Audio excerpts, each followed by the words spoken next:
सलाम सुन, मुझे सिंध के सलाम सलाम सुन। बिस्मिल्लाहिर्रहमानिर्रहीम, अस्सलाम वालेकुम, सुबह बख़ैर, गुड मॉर्निंग। असीं जी खिदमत में हाज़िर थी चुका आहियूं। प्रोग्राम तव्हांजो पंहिंजो आहे ऐं प्रोग्राम जो नालो आहे सलाम सिंध। आऊं तव्हां सां मुख़ातिब आहियां। मुंहिंजो नालो आहे इरशाद जागीरानी, मूंसां गॾु आहे साथी मेज़बान मां आहियां शाज़िया शेख। मुंहिंजी तरफ़ां बि तव्हां सभिनी खे सलाम हुजे। उमेद आहे तव्हां बिल्कुलु ठीकु ठाक हूंदो, ख़ैरियत सां आहियो, मज़े में आहियो, ठीकु ठाक आहियो, फिटफाट आहियो। फिटफाट न आहियो त पोइ पंहिंजो पाण खे फिटफाट रखो, छो त सिहतमंद ज़िंदगी ॾाढी घटि मिलंदी आहे माण्हुनि खे। जेकॾहिं तव्हां सिहतमंद ज़िंदगी गुज़ारियो था त तव्हां ख़ुशनसीब आहियो, ख़ुशबख़्त आहियो। सिहतमंद ज़िंदगी गुज़ारण जे लाइ तव्हां पंहिंजो पाण खे थोरो टाइम ॾियो। मूं ॾिठो आहे त घणा माण्हू पंहिंजो पाण खे टाइम न ॾींदा आहिनि शाज़िया। उहे सिर्फ़ु पंहिंजी माना धुन में हूंदा आहिनि। पोइ माण्हूअ खे कॾहिं कॾहिं ॾिसण ताईं चवंदा आहिनि छा थी वियो त ॾींहों ॾींहुं कमज़ोर थींदो थो वञे।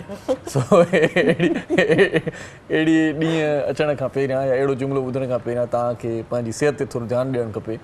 सिहत आहे त तव्हां आहियो, जी चवंदा आहिनि आहे त जहान आहे। पोइ सो सिहत जो ख़्यालु रखो। असां वॾियूं वॾियूं इमारतूं ठाहे वठंदा आहियूं, वॾियूं गाॾियूं वठी वठंदा आहियूं, असां तमामु घणो जझो नाणो करे वठंदा आहियूं, पर पंहिंजी सिहत ते ध्यानु न ॾींदा आहियूं। ॾींहुं राति कम सां आहियूं, ॾींहुं राति बाबा बसि ईअं कमु ई कमु आहे, कमु ई कमु आहे। पोइ हाणे कमु ई कमु आहे त पोइ आरामु कॾहिं कजे, निंड कॾहिं कयूं पाण, या पंहिंजी ख़ुशियुनि खे कीअं सेलिब्रेट कयूं, पाण पंहिंजी फैमिली जे लाइ कहिड़ो टाइम कढूं।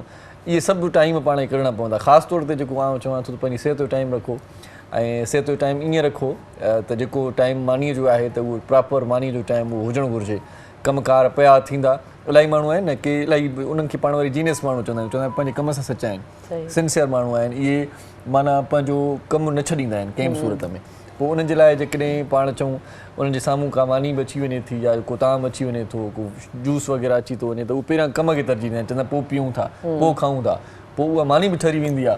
उहो जूस जेको थधो उन्हनि खे ॾींदा आहियूं उहो बि गरम थी वेंदो आहे। चांहि गरम ॾींदा आहियूं त उहा थधी थी वेंदी आहे। हर शइ उबती थी वेंदी आहे। सो जेकॾहिं सही टाइम ते जेकॾहिं का खाधो पीतो कंदव त पोइ तव्हांजी सिहत ठहंदी, तव्हांजी जान ठहंदी ऐं तव्हां ॾाढा सुठा माना सिहतमंद नज़र ईंदव। ख़ासि तौर ते असां अदियुनि खे गुज़ारिश कंदासीं, भेनरुनि खे जेकी सॼो ॾींहुं कमकार में आहिनि। पोइ थींदो ईअं आहे, तव्हां सां थींदो आहे अलाए न थींदो आहे, मूंखे त ॿुधाईंदियूं आहिनि खोड़ सारियूं औरतूं, छो त पंहिंजी बि फैमिली आहे मुंहिंजी। सो चवंदा आहिनि त पाण जॾहिं पचाइजे थो त पोइ पंहिंजो पचायल घटि वणंदो आहे। ईअं आहे न, इहो त आहे। ॿिए जो पचायल वधीक इंसान ख़ुशी सां वधीक खाईंदो आहे। सही, पंहिंजो पचायल एॾो सुठो न लॻंदो आहे। इन करे असांजूं वधियूं जेके आहिनि उहे बि पंहिंजी डाइट जो ख़्यालु नथियूं कनि। माना पाण पचाइनि थियूं त पोइ उहो अधु माना जेको आहे न सो उन्हनि जो अरवाह खॼी थो वञे, चवनि था हाणे छा खाऊं असां।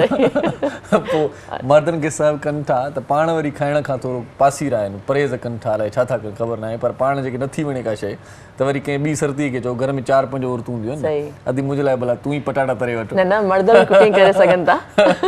ज़रूरी न आहे पटाटा तरे, कुझु बि पाण करे सघे। त मां मिड़ई ईअं तव्हांखे मिसाल ॾिनो। बहरहाल चवण जो मक़सदु इहो आहे त पंहिंजी सिहत जो ख़्यालु रखो ऐं अदियूं जेकॾहिं पंहिंजी सिहत जो ख़्यालु रखंदियूं त उन सां ॿारनि ते असरु पवे थो। ऐं जेकॾहिं का नंढे ॿार वारी का अदी आहे असांजी, मतिलबु उहा अञा थञ ते ॿार आहे त उहो डायरेक्ट उनखे कन्वर्ट थिए थो ॿार खे न। तव्हां जेकॾहिं पंहिंजी डाइट सुठी रखो था, तव्हां पंहिंजी केयर कयो था, सुकून सां का शइ खाओ था, खाइण महिल वरी सुकून बि हुजणु घुरिजे। बिल्कुलु, इलाही माण्हू वरी अहिड़ा आहिनि त खाईंदा बि मानी पर मोबाइल में लॻा पिया हूंदा आहिनि, माना मानीअ ते ध्यानु न हूंदो। अॼुकल्ह ॿार ई आहिनि जेके ॿार नथा खाइनि, माइरूं उन्हनि जे अॻियां मोबाइल रखी पोइ थी उन्हनि खे खाराइनि। मुंहिंजे ख़्याल सां पोइ ॿार बि अॼुकल्ह जा हेल्दी न आहिनि। सही सही सही। पोइ ध्यानु मटिजे थो न, ध्यानु मानीअ ते हुजे त तव्हांखे मानी लॻंदी। सही। वरी अहिड़ा माण्हू बि तव्हांखे इलाही मिलंदा जेकी तव्हांखे ॿुधाईंदा त मां 3-4 मानियूं वेले ते खाईंदो आहियां, पर लॻंदी उनखे मानी न आहे। हा, इहो बि आहे। उहे ईअं आहे त उहे मानी महिल मानीअ ते ध्यानु न ॾींदा आहिनि। सही। मतिलबु पंहिंजो कमु वरी ॿियो कंदा आहिनि, मतिलबु मोबाइल ते लॻा पिया हूंदा आहिनि, को टीवी को ॾिसंदो आहे, को म्यूज़िक ॿुधंदो आहे। सो अहिड़े तरीक़े सां चवंदा आहिनि त मानीअ महिल मानीअ ते ध्यानु हुजे ऐं मानीअ महिल ॻाल्हाइजे बि न, न त पोइ शैतान हिसो वठंदो आहे। बिल्कुलु, पोइ शैतान अची खाईंदो आहे। इन वारे सां हिकिड़ो लतीफ़ो पियो आहे। हिकिड़ो भरा मानी पियो खाए वरी ॻाल्हाईंदो पियो अचे पियो, हर हर ॻाल्हाए पियो त ॿिए महिल चवंदो आहे ॻाल्हाए न, मानी खाए थो, ॻाल्हाए न त शैतान बि अची मानी खाईंदो।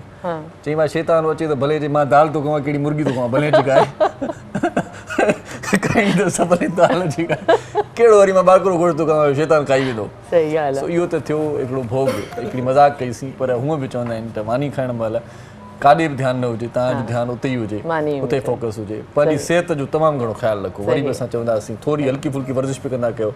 केतिरा माण्हू आहिनि जिन सां आउं मुखातिबु आहियां, कहिड़ा माण्हू जेकी हिन वक़्तु मूंखे ॾिसनि था, उहे ॿुधाए सघंदा त उहे पंहिंजे सिहत ते केतिरो ध्यानु ॾींदा आहिनि। सुबुह सुबुह सां वॉक कंदा आहिनि, हल्की वॉक कंदा आहिनि।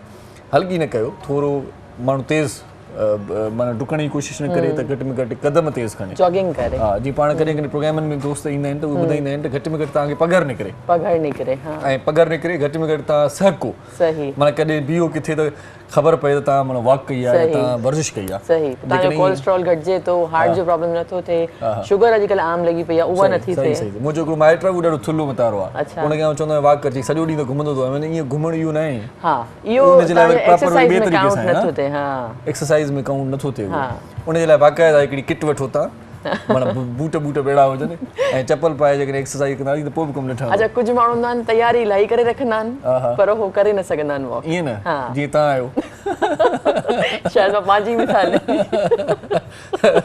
तव्हां अचणु सच मूंखे चयो न अॼु मां इन करे ॻाल्हायो तव्हां अचणु सच चयो त तव्हां मूंखे चयो त तव्हां स्मार्ट थी विया आहियो मां थोरो ओवर स्मार्ट थी वियो आहियां ओवर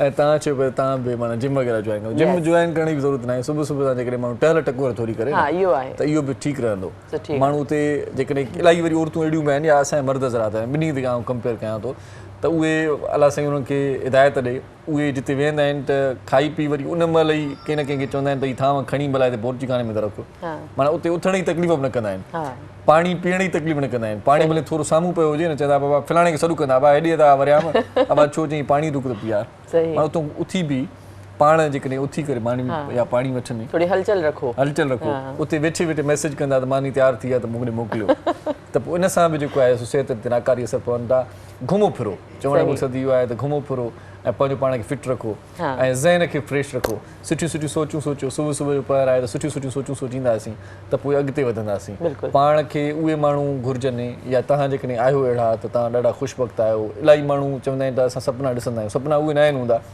जेकी माण्हू निंड में ॾिसंदा आहिनि सपना उहे हूंदा आहिनि जेके तव्हांजी निंड फिटाईंदा आहिनि बिल्कुलु जंहिंजे लाइ तव्हां महिनत कंदा आहियो सही माना तव्हांखे उणतुणो हुजे त मूंखे हीउ गोल अचीव करिणो आहे मूंखे हीउ कमु करिणो आहे उहे सपना ॾिसो उहे ख़्वाब ॾिसो बाक़ी इहे ख़्वाब न ॾिसो जेके निंड में त वरी उथण महिल वरी विसरी वेंदो आहे ख़्वाब लाइन चई ख़्वाब ॾिठो पोइ हीअं थियो हुयो उन खां पोइ अलाए छा थियो अॼुकल्ह उहे मेमोरी कमज़ोर आहे माण्हू ईअं न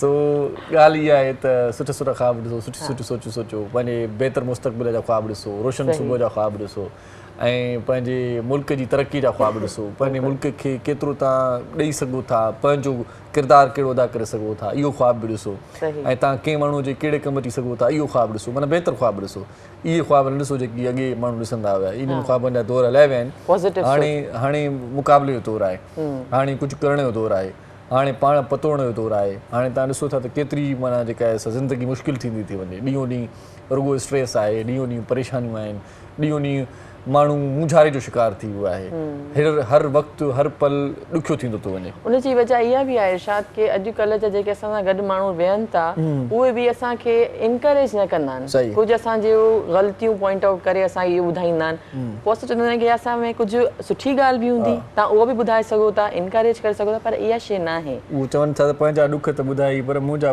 ॾुख न ॿुधाई अथई पर पोइ चवंदा आहिनि तूं बि चवें थो सूर मुंहिंजा ॿुध हू बि भाऊ चए थो सूर मुंहिंजा ॿुध अलाह हुजाणे यार असां पाण फटिया पिया आहियूं बिल्कुलु पर इहा ॻाल्हि बि आहे की हर कामयाब इंसान जे पोयां ॾुख हूंदा आहिनि तकलीफ़ूं हूंदियूं आहिनि ॾुख हूंदा आहिनि मां चयो लाइ औरत जो हूंदो आहे तकलीफ़ूं हूंदियूं आहिनि उन खां पोइ हो पाण अकेलो जंहिं महिल पतोड़ींदो आहे त पोइ वञी कामयाबु थींदो आहे इहा त हक़ीक़त आहे सही सही ऐं वॾी ॻाल्हि तव्हांखे ॿुधायां त तव्हां जेसिताईं कामयाबु नथा थियो न तव्हांजो को बि मिट माइट रोज़ी तव्हांखे पंहिंजो न कंदो सभु चवंदा भाई केरु आहे बाबा असां कामयाबु थी वेंदो पोइ हिते निहारे ॾिसंदो न सभु तव्हांजे कॾहिं हूंदव सही सभु तव्हांजे पोयां हूंदा ऐं तव्हांखे माना हिकिड़ी सुठी जेका मोट ॾींदा कामयाबु थियण लाइ पहिरियों तव्हांखे पंहिंजे घर खां ॿाहिरि निकिरणो पवंदो आहे त वरी पोयां बि इहो ई एक्सपेक्ट कबो की कोई सुठो तव्हांजे लाइ न ॻाल्हाईंदो सही सही नेगेटिव ई ॻाल्हाईंदा लेकिन उन्हनि शयुनि खे तव्हां खणी अॻिते सुठो सुठो अलाह ते यकीन रखी वधो सही ॻाल्हि आहे पोइ हाणे ॻाल्हि इहा आहे त शादी ॾाढी ज़बरदस्त ॻाल्हि कई आहे मां सिहत खां ॻाल्हि शुरू कई कामयाबी बि सिहत में शुमार आहे सिहत हूंदी त कामयाबी आहे न बिल्कुलु ॻाल्हि आहे सिधी वरी उनखे ॻाल्हि खे ॻंढियूं था पाण न त उतां जितां स्टार्ट कयोसीं जिते छॾियूं था त सिहत हूंदी त तव्हां कामयाबु हूंदो के माण्हू वरी अहिड़ा बि हूंदा आहिनि हाणे इलाही ॻाल्हियूं करणियूं आहिनि पाण खे प्रोग्राम में पर कुझु ॻाल्हियूं जेकी ज़हन में अचनि थियूं त उहे तव्हां सां शेयर कंदा हलूं इलाही माण्हू अहिड़ा हूंदा आहिनि पुटनि खे धीअरुनि खे बचनि खे फैमिलीज़ खे खाराइजे भलो आहे कमु पर इलाही अहिड़ा दोस्त आहिनि जेकी वरी पाण न खाईंदा आहिनि पोइ बचाए सचाए पंहिंजे बचनि खे खाराईंदा आहिनि इहा बि ॾाढी सुठी ॻाल्हि आहे पर जेकॾहिं तव्हां पाण जेकॾहिं चाकू न हूंदो सिहतमंद न हूंदो त पोइ तव्हांजे बचनि जी केरु अॻिते केरु कंदो फ्यूचर नथा ॾिसो का बि शइ हूंदी अहिड़ा वालदेन बीठा आहिनि मां उहे अधु वरी पाण थोरो खाई करे ज़रो वरी पोइ रखी छॾींदा आहिनि, चवंदा आहिनि त बाबा घर खयूं था वञो।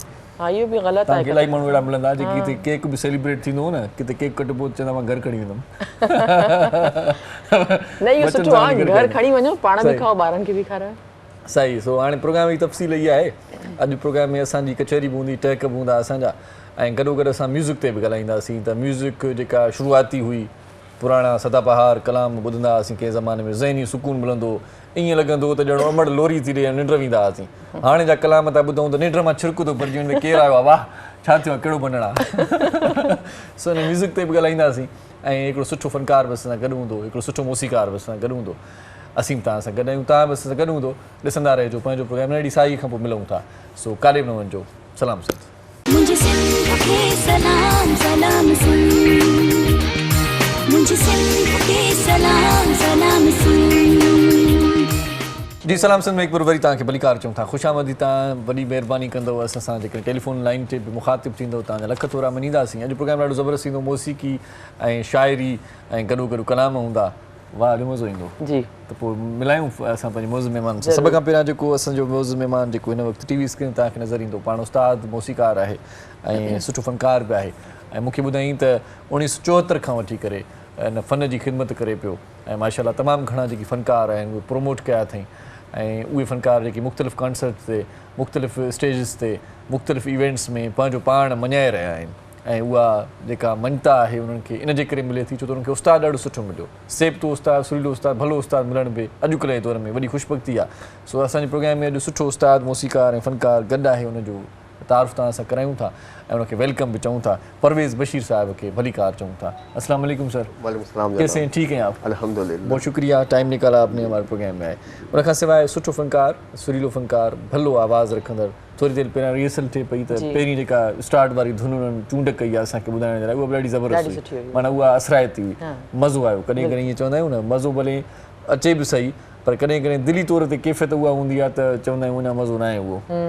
पोइ हाणे हिते वरी उहा ॿई कैफ़ियतूं ॿई मिली वियूं त मज़ो अची वियो पाण। सचल मंगी साहिब असां गॾु आहे, सुठो फ़नकार, हुनखे वेलकम चऊं था। साईं कीअं आहियो? ठीकु आहियो? लख थोरा तव्हांजा बि। उस्तादु असांजो मौसीकार वरुण नाज़ बि गॾु आहे। वरुण साईं कीअं आहियो? अल्लाह करम, ये ॿई लफ़्ज़ ॾाढा घरानी, उस्ताद भी मौसीकार, ॾुखी शइ आहे। उस्तादु आहियो न, असां तव्हांखे चवंदा आहियूं उस्तादु आहियो। बाक़ी उस्ताद आहियूं पाण कहिड़े ते था चऊं। हाणे ॾिसो न, हाणे ॿ विहाणा टेकियूं वेठा, उस्तादु न आहियो, बाक़ी छा आहियो? असां कधु नंढो आहे, पोइ पोइ वरी सफ़ा झुकी था वञूं। साईं वरी इहो चवंदा आहिनि मर्दनि जा कछ न कचबा आहिनि, पर असां चवंदा उस्तादनि जा कदर न ॾिसबा आहिनि। वरी उस्तादु उस्तादु हूंदा उस्तादु हूंदो आहे, रिस्पेक्ट कजे उस्ताद जी। सदाईं मुरकंदा रहो, महकंदा रहो। हा बाक़ी इहा ॿी ॻाल्हि आहे त अॼुकल्ह उस्तादु वरी हर फ़न में अची वियो आहे। जी जी जी, हर फ़न में उस्तादु आहे। पर तव्हां म्यूज़िक जे हिसाब सां असां तव्हांखे चवंदा उस्तादु आहियो। ख़बर न आहे। न फ़िलहाल त तव्हांखे म्यूज़िक फ़िलहाल छा म्यूज़िक जे हिसाब सां तव्हांखे उस्तादु था चवनि। इहा तव्हांजी महिरबानी। का ॿी का उस्तादी ॾेखारेव त पोइ चवंदा थी डबल उस्तादु। यानी जॾहिं उस्ताद ऐं उस्ताद चओ त पोइ मां सम्झां थो हे डबल उस्ताद वारो आहे। हिकिड़े ॾाढी ख़ुशी थी आहे साईं, असां वटि तमामु असांजा ई लीजेंड आहिनि जेके 74 खां वठी फील्ड में पंहिंजी ख़िदमत। सही सही सही जी। सो उस्ताद कचहरी भी कंदासीं ज़रूर। फॉर एग्जाम्पल मैंने तो बता दिया थोड़ा सा कि माशाल्लाह से 74 से आप काम कर रहे हैं, तो 74 से ये तो बहुत अरसा गुजर गया, इतनी आपकी उम्र लगती नहीं है। नहीं माशाल्लाह अल्लाह का करम है, मतलब 60 अब तो क्रॉस कर चुका हूँ। अच्छा अच्छा। और माशाल्लाह बस अल्लाह की देन है ये सब। सही सही। और दूसरा ये है कि वक्त बड़ी तेज़ी से गुजर रहा है, आपको तो पता ही नहीं पड़ता। बस अल्लाह ताला सबको सेहत और तंदुरुस्ती अता फरमाए। बाकी ये है कि अच्छा मौसीकी में किस तरह से आए, ये फील्ड क्यों सिलेक्ट की, क्या वजह थी, क्या मुहरकात थे, ये बता। ये असल में मौसीकी वो चीज़ होती है, ये गॉड गिफ्ट होता है। ये सही, ये आदमी को खुद यानी कि कुदरती तौर पे एक जहन में आदमी के एक सुर होते हैं। एक ज़माना था, मैं छोटा था, कहीं रास्ते में जा रहे हैं, कोई अच्छा गाना, 5-6 साल की उम्र होगी, स्कूल जा रहा हूँ मैं, और कोई अच्छा सा गाना बज रहा, वहाँ रुक गए। अच्छा अच्छा। वो एकदम सुर लगते थे ना, तो ये कुदरती अमल होता है ये। तो बस वो एक तरीके से ये कहते हैं ना कि मौसीकी जो है गॉड गिफ्ट ही है, ये बस किसी किसी को ही मौसर होती है। सही सही। तो बस इस तरह से फिर आगे हम अच्छा ये तो अच्छा है कि आज आप माशाल्लाह ये प्राइवेट चैनल है तो हम जलवा गर हो रहे हैं। सही है। और आप हमें बुला रहे हैं, या मैं सिंध टीवी का बड़ा शुक्रगुजार हूँ सही कि उन्होंने आज मुझे मदऊ किया सही। ये राय के लिए। तो बस ये है कि मौसीकी आस्ते आस्ते बस वो फिर जहन में आया कि भाई क्यों ना फिल्में देखते थे हम, तो बड़ा अच्छा लगता था। अहमद रुश्ती, मसूद राना, मेहदी हसन, मोहम्मद यूसुफ, उस्ताद जुम्मन खान, जो हमारे सिंध के मशहूर गायक होते थे, तो उनको सुनता तो मैं कहता क्या गा रहे हैं ये हारमोनियम पे बैठ के, और दिल करता था मैं भी इस तरह से गाऊं। अच्छा। तो बस तरह शौक बढ़ता रहा। फिर प्रोग्राम्स वगैरह करने शुरू किए। अच्छा। मुख्तलिफ उसमें थोड़े से बेसुरे तो थे लेकिन थे हम टाइमिंग में, क्योंकि इसमें टाइमिंग बहुत ज़रूरी होती है मौसीकी के अंदर। आपके अंदर ताल में अगर आप नहीं होंगे तो बेसुरा जो है वो तो हो जाता है सुर में। अच्छा, ताल होनी चाहिए, कुदरती अमल होता है ये। और ये जो चांद सितारे वगैरह चल रहे हैं, कहते हैं ना बेसुरा भले हो लेकिन बेताला ना हो। सही। हाँ, तो सुरीला तो हो जाता है बाद में, रियाज कर करके अपने गले अपने वोकल को बना लेता है और सुरीला हो जाता है। लेकिन बेताला जो है वो बड़ी मुश्किल से ताल में आता है। सही। तो ये मौसीकी के अंदर ही बड़ी अहम चीज़ होती है। सही। तो बस इस तरीके से हम मुख्तलिफ चैनल्स के ऊपर आते रहे, प्रोग्राम्स करते रहे, स्टेज प्रोग्राम। या किसी सीखा किस तरह से? हाँ सीखा, हाँ, उस्ताद गजनफर हुसैन खान साहब, क्योंकि बगैर सीखे मौसीकी नहीं आती। सही। मौसीकी एक वाहिद फन है जिसके अंदर प्रैक्टिकल। बचपन में सुनते थे, गली कोचों में गाने सुनते थे, तो उसके बाद आपको लगा कि मैं अच्छा गा सकता हूँ या मुझे बजाना चाहिए कुछ। तो तारीफ होने लगी ना, मुख्तलिफ स्कूलों में गा रहे, कंपटीशन में गा रहे हैं, तो भाई आप परवेज भाई बहुत अच्छा गा रहे हैं, आप आगे जाए। तो बस इस तरीके से स्टार्ट इसी तरह से होता है। नात शाद पढ़ते हैं, तराना पढ़ते हैं, स्कूल्स में हाँ इसी तरह होता है। तो ये है कि बस आगे अल्लाह ने फिर वो एक तरीके से हाथ पकड़ लिया और आस्ते आस्ते हम जो है वो आगे हम इसको एक्सटेंड करते रहे और काम को बढ़ाते रहे। आप म्यूजिक की ट्रेनिंग भी देते हैं? हाँ, मैं एज ए रिदम स्पेशलिस्ट हूँ और एज ए हारमोनियम वगैरह। लेकिन ज़्यादातर मैं सिंगिंग की वो देता हूँ, क्योंकि जो है ना बस अपनी एक फील्ड होती है अलग मौसीकी में। किसी कोई म्यूजिक सिखाता है, कोई सिंगिंग सिखाता है। तो बस ये है कि इसमें तो आप जितना भी सीखे कम है। तो ये है कि सिखाते भी हैं माशाल्लाह। 150 या 160 के करीब मैंने सिंगरों को माशाल्लाह इंट्रोड्यूस कराया मुख्तलिफ चैनल्स के ऊपर। ये तो बहुत बड़ी तादाद बता रहे हैं, ये याद भी नहीं होंगे आपको नाम। हाँ माशाल्लाह, इसलिए कि उसमें 26 एपिसोड थे और उसके अंदर ये था कि हर एक सिंगर जो है वो तकरीबन हर एपिसोड में तकरीबन 8-9 सिंगर होते थे और उसमें हम मतलब सिलेक्ट करते थे बाकायदा। उनका ऑडिशन होता था, ये नहीं कि सबको बिठा दिया। जो अच्छे गाने वाले होते थे उनको जो समझते, बच्चे और वो भी ज़्यादा बड़े नहीं, 16-17 साल के, तो आज वो माशाल्लाह से प्रोग्राम्स कर रहे हैं। तो सिंगिंग सीखने की भी कोई एज होती है क्या? नहीं, इसकी जैसे आपने कहा 16-17 साल के बच्चे सीखने आते हैं, तो कोई बड़ी एज का बंदा आपके पास आता है कि मुझे भी सीखना है? हाँ, तो सीख लेता है। ये मैं इरशाद को सुनवाना चाहती हूँ। हाँ, बिल्कुल, कोई वो नहीं है। सिंगिंग तो आप किसी वक्त भी जो है ना सीख सकते हैं। लेकिन वो छोटा बच्चा जो होता है ना, वो एक उम्र होती है सीखने की ना, वो उसकी अलग बात है। वो जल्दी सीख जाता है छोटा। जल्दी, ये बात आपकी सही है कि वो जल्दी पिक कर लेता है। तो ये है कि मौसीकी तो है, आप जितना सीखें कम है। और मैं आपको एक किस्सा सुनाऊँ, छोटा सा है वो किस्सा। मेरे पास एक आए, वो कनाडा में रहते थे, वो आए कहने लगा परवेज भाई मुझे शौक है वो मौसीकी का ना, और मैं गाना गाना चाहता हूँ। तो उनकी एज थी तकरीबन 55-60 के करीब। अच्छा, माशाल्लाह। तो मैंने कहा सर आप बिल्कुल गाएं और आप सीख भी सकते हैं, लेकिन जिस तरीके से आप जी सिगरेट पी रहे हैं, चेन स्मोकिंग कर रहे हैं आप बार बार, तो इस तरीके से आप मौसीकी नहीं सीख सकते, क्योंकि इसमें लंग्स बड़े मजबूत होने चाहिए। सही। आपके पास स्टेमिना होगा तो आप गा सकेंगे। सही। तो मैंने कहा जी आपको ये आपको जो है ना ये स्मोकिंग छोड़नी होगी, जब भी आप आगे जाके अच्छे सिंगर बन सकते। सही।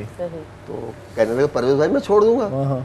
तो उनको इतना जुनून था कि उन्होंने वो सिगरेट पीना छोड़ दी। फिर उन्होंने बाकायदा वो हमारे पड़ोसी मुल्क से उन्होंने हारमोनियम मंगाया, अच्छा, इंडिया से, और वो इस पे उन्होंने रियाज किया। सही। तो आस्ते आस्ते वो ये बस ये हुआ कि वो मतलब किसी महफिल में बैठ के गाना सही गाना शुरू कर सीख गए ना। हाँ, तो उसमें लगन होती है। सही। तो मौसीकी एक वाहिद, कोई भी चीज़ हो, आप कोई भी चीज़ सीखना चाहें, मौसीकी कोई एज नहीं होती, तो आप किसी पर भी उसको गा सकते हैं और आगे कंटिन्यू उसको कर सकते हैं। बस इसमें रियाज बहुत ज़रूरी है। मौसीकी रियाज मांगती है। अब जैसे मैं आपको मिसाल दूं, शीशा है, हमने वो धुंधला सा हो गया है, अब उसे हमें अक्स अपना देखना है तो आप उस पर कपड़ा लगाएंगे तो अक्स बिल्कुल वाज़ेह हो जाएगा। सही। तो मौसीकी वो चीज़ है कि जितना आप उसको कपड़ा अपने उस पे रियाज पे करेंगे तो असल में बात शौक की भी होती है ना, शौक तो शौक होगा जब भी, हाँ तो वो फिर मेहनत भी करेगा इस चीज़ में, लेकिन साथ देने वाले भी अच्छे होंगे तो फिर और ज़्यादा हाँ। लेकिन अफसोस के साथ भी ये भी कहना पड़ता है कि अब हमारे पाकिस्तान में मौसीकी इख्तिताम पजीर हो रही है, क्योंकि मौसीकी अब वो नहीं रही। सही। एक मौसीकी होती थी एक ज़माने में, फर्शी नशिस्तें होती थी, लोग आते थे वीकेंड के ऊपर, गेट टुगेदर मुलाकातें होती थी और ज़ौक़ वाले सुनने वाले लोग होते थे। अब वो नहीं रहा। अब सबसे बड़ी उसकी वजूहत ये है कि हमारी फिल्म इंडस्ट्री जो है वो बहरान का शिकार हो गई। तो उससे ये हुआ कि सारे हमारे अच्छे गाने वाले, अच्छे मूसीकार वगैरह जो है वो घर में बैठ गए। सही। और अब ये देखें ना, इतने अच्छे हमारे यहाँ 2-3 गाने वाले हैं अच्छे, उनको हमारा पड़ोसी मुल्क भारत उनको प्रमोट कर रहा है। सही है ना, तो करना चाहिए हमें। सही। अब वो बाहर वो प्रोग्राम्स वगैरह कर रहे हैं, जो भी फॉरेन एक्सचेंज है वो हमारे मुल्क में तो नहीं आ रहा। चलें जी, इस पे मज़ीद बात करते हैं कि मौसीकी हमारी ज़वाल पज़ीर क्यों है। सचल भाई भी हमारे साथ हैं। सचल नहीं तव्हां छा चवंदो त मौसीकी वाकई ज़वाल पज़ीर थी है या नौजवान छा था सोचे? नौजवान जेके आहिनि उहे सिखण वारे पासे इलाही घटि आहिनि। अच्छा। हा, जीअं माना शुरूआति थींदी आहे न मौसीक़ीअ जी सारेगामा पाधानीसा खां वठी, उन जेको आहे मामले में सफ़ा घटि था नौजवान विचड़नि ऐं जेको आहे ट्रैक सिस्टम ॾाढो थी वियो आहे। माना जेको आहे स्टूडियो ते वञी तव्हांखे रिकॉर्डिंग करणी आहे, भले तव्हांजो आवाज़ु कहिड़ो बि हुजे। स्टूडियो असगर खोसे हिकिड़ो ठाहियो न क्लिप, जंहिंमें चए थो यार मां तव्हांखे पैसा ॾियां त तव्हां हिन में सुर विझो न, भले मां कहिड़ो बि ॻायां। त इहो सिलसिलो बि आहे त स्टूडियो सोनू निगम बि सारायो हुयो उन क्लिप खे। अच्छा। सोनू निगम साहिब उन ते बाक़ाइदा वीडियो ठाही ऐं चयईं त मां माना बाक़ाइदा अॼुकल्ह राग अहिड़ो थी वियो आहे, पोइ उहो अञा ताईं स्टेज ते जॾहिं बि ईंदो आहे त पोइ चवंदो आहे मां हिकिड़ो गानो ॻायो जंहिंखे सोनू निगम पसंदि कयो, पोइ एतिरो माना उहो वायरल हिनखे उहो नेकी सम्झंदो आहे पंहिंजी। पर इहो हक़ीक़त बि हुई न, पंहिंजे तरीक़े सां हक़ीक़त हुई, तंहिंजे करे सोनू निगम उनखे एप्रिशिएट कयो। हक़ीक़त आहे यार तव्हां माना अहिड़ी ॻाल्हि खणी आयो त वाकई चयईं त मैं अच्छा सिंगर बन जाऊंगा। सही ॻाल्हि। बहरहाल ॻाल्हि वरी मां वरी इहो चवंदो आहियां त जेकॾहिं जिदत अची वई आहे त जदीद तरीक़े सां उन मां फ़ाइदो वठिजे न। जेकॾहिं हाणे कंप्यूटर आयो आहे या इहे शयूं अची वियूं आहिनि त उन मां फ़ाइदो वठिजे, कॾहिं असां चऊं त यार इहा ग़लति ॻाल्हि आहे, हाणे न करणु खपे इहो कमु। हाणे सहूलियतूं थींदियूं थी वञनि, हाणे केसेट कल्चर हलियो वियो, मेमोरी कार्ड अची विया, USB अची वई, हाणे सिंगर बि जेकॾहिं आसानी सां ॻाए सघे थो पोइ छो न भला उनजो फ़ाइदो वठूं। न उहो आसानी पंहिंजे गले मां पैदा करे न। उहे सभु जेके ॻाल्हियूं आहिनि उहे पंहिंजे गले में अगर हू रियाज़ कंदो, सुठनि उस्तादनि खां सिखंदो, ऐं जेके हिननि जा राज़ आहिनि, जेके मिसाल जीअं शाइरीअ में सनफ़ूं थियनि थियूं, गज़ल गीत वाई ॾोहीड़ो, ईअं राग जा बि जेके आहिनि क़िस्म आहिनि, भैरवी आहे, कल्याण आहे, तव्हां चओ था जीअं हाणे जीअं बैलगाॾी डांदू गाॾी हूंदी हुई त उहो ॾाढो माना उन वटि आलूदगी कोन हुई, हाणे कार अची वई आहे, सफ़र जल्दी थो थी वञे, पर उहो वरी माना माहौलियाती गदराइण बि थिए थी। माना हाणे असां वटि बि ईअं आहे त हीउ जेको जदीद सिस्टम आहे त माहौलियाती गदराइण बि थिए थी, पर साफ़ सुथरी मौसीक़ी उहा वरी पुराणी सही हुई। सर कलाम जो टाइम ॿुधाइजो, पोइ ॿुधूं था कलाम त ई आहे उहो ई आहे त ॾिसो माहौल जी गदलाइण जी या गाॾी तव्हां ॻाल्हि कई, मां तव्हां हिकिड़ो अर्ज़ु कयां, जेके असां सिखियल पढ़ियल मौसीकार हुजनि, फनकार हुजनि, क्लासिकल, उन्हनि खे टेक्निकल थियणो पवंदो। सही सही। उनखे टेक्निक जेको आहे न सिखणी पवंदी। सही। हीउ जेको एडवांस जेको हीउ कंप्यूटर जो दौरु आहे हिनखे सिखणो पवंदो। सही सही। पर मसइलो इहो आहे उस्ताद, मां इहो चवां त हाणे पुराणो वक़्तु गुज़री वियो आहे, मैनुअल गाॾियूं नथियूं अचनि, हाणे ऑटो गाॾियूं आहिनि। मां इहो चवां थो त कंप्यूटर सिखणो पवंदो उन्हनि खे, सिस्टम ॿियो आहे। मां चवां थो उस्तादनि खे कंप्यूटर सिखणो पवंदो। उस्तादनि खे हा, उस्तादनि खे कंप्यूटर सिखणो पवंदो। जेको जंहिंजो कमु अॻे ई हूंदो न त सभु कम हिक खे अचनि, राग ॻाए बि सही, वॼाए बि सही। Upgrade sir. हाणे जॾहिं हिकिड़ो रागी अलॻि आहे, हुनजो आवाज़ सां तव्हांजो कमु आहे, तव्हां हुनजे आवाज़ खे कैच कयो, रिकॉर्ड कयो ऐं सिस्टम खे जिदत अची वई आहे न। सर आवाज़ मां ॿुधायां थो, हाणे ॾिसो न, फर्ज़ कयो मां पंहिंजो पाण, मूंखे त टाइम कोन थो मिले, न त मां पंहिंजो गानो पाण ठाहियां थो, पाण ॻायां थो। इहो त वॾो फन आहे। इहे थिए थो न तक़रीबन नौजवान छोकिरा आहिनि, सचल आहे, सचल पाण ठाहे थो, पाण ॻाए थो। सही सही सही। जेतिरो बि अचे थो कंप्यूटर ते पंहिंजो पाण ई उनजो म्यूज़िक अरेंज करे थो, मिक्स बि करे थो ऐं उनखे पाण बि ॻाए थो, कंपोज़ बि करे थो। इहो सुठी ॻाल्हि आहे। हाणे इहो सिखे थो, इहो घटि ॿुधायो आहे, माण्हू हाणे ईअं था कनि त ॻाइनि बि पाण था, वॼाइनि बि पाण था, वरी ऑडियो खां पोइ वरी ॿुधनि न, पर ॿुधनि वरी वीडियो बि पाण था ठाहिनि, डायरेक्टर पाण, मॉडल बि पाण, थी वियो आहे सिस्टम ई माना थी वरी वरी मज़े जी ॻाल्हि ॿुधायां, वरी चैनल बि पंहिंजे ते था रखनि। न ख़बर अथव, ॾिसो कंहिं शइ जी का ज़रूरत ई न।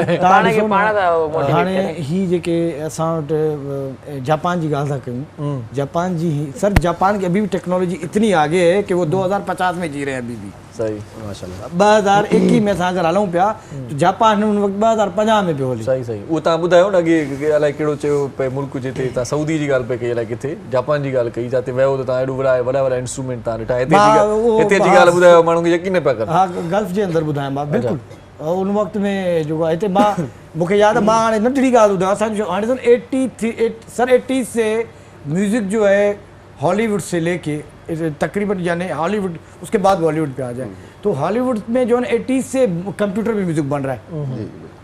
अब मैंने अपनी ज़िंदगी में कंप्यूटर से जब काम स्टार्ट किया, असल में सर वो सॉफ्टवेयर बन गए ना। अब वो सॉफ्टवेयर से क्या होता है कि वो जैसे सर ने कहा कि बेसुरा जो है वो बेताला जो है वो चल जाता है, बेसुरा नहीं चलता, लेकिन कंप्यूटर ने वो ऐसा कर दिया कि बेसुरे को भी वो सुरीला बना देता। तो ये नहीं होना चाहिए। नहीं, लेकिन वो नेचर आवाज़ नहीं आती सर, नेचुरल जो आवाज़ है बंदे की वो तो नहीं आएगी। अब मैं आपको बताऊं ना सर कि आप ये बड़े बड़े सिंगर जो आजकल हैं, हमारे लेजेंड हैं जी, आतिफ असलम साहब हुए और राहत फ़तेह अली खान हुए, ये अब इनको अगर आप वैसे सुने ना मोनो, तो आपको बिल्कुल डिफरेंट लगेगी उनकी आवाज़। सही सही। क्योंकि ये सिर्फ सॉफ्टवेयर का कमाल होता है जो आवाज़ को क्लियर फाइन करता है और आपको बड़ा लगता है। ये तो बड़ो किस्सो आहे न, पाण ने कचहरी क्यों था सॼो प्रोग्राम पियो आहे, सचल मगी असांखे हर तो ॾिसे त मुंहिंजो कलाम काढियो, उन कलाम जो वारो हलियो वियो नी त मसलो थी वेंदो। ॾाढो सुठो ॻाए थो ऐं मूंखे हक़ीक़त जी आहे सचल सर, ये बहुत अच्छी आवाज़ है बच्चे की। त नहीं ॿुधूं पोइ वरी कचहरी पाण क्यों। मैंने इनको बहुत से चैनलों पे देखा है माशाल्लाह।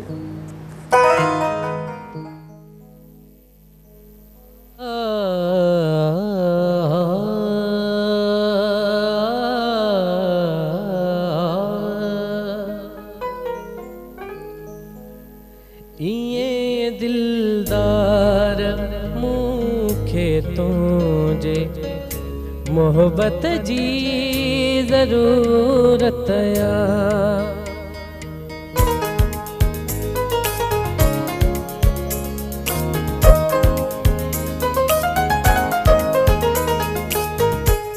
ये दिलदार मूंखे तुझे मोहब्बत जी ज़रूरत या, ये दिलदार मूंखे तुझे मोहब्बत जी ज़रूरत या, जिया दुनिया के बेअंदाज़ दौलत जी ज़रूरत या, ये दिलदार मूंखे तुझे मोहब्बत जी ज़रूरत या।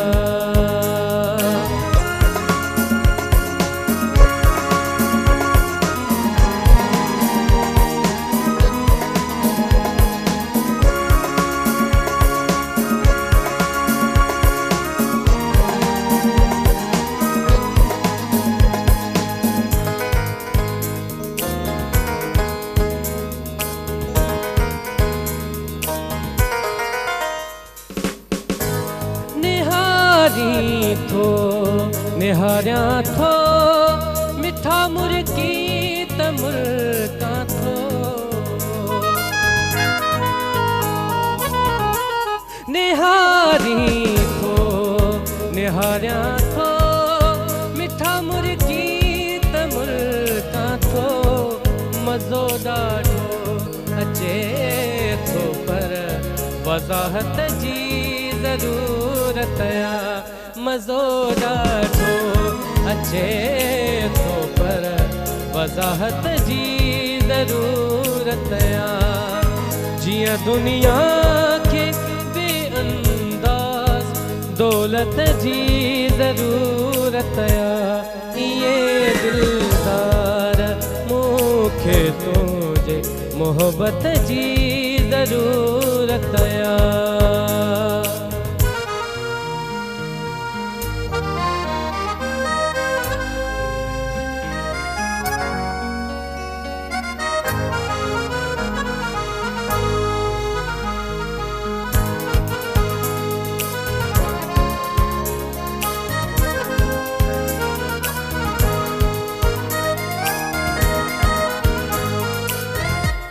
पुछनि था सिंधो ऐं सिंधियुनि लाइ तस्बीह छो पियो सोरी,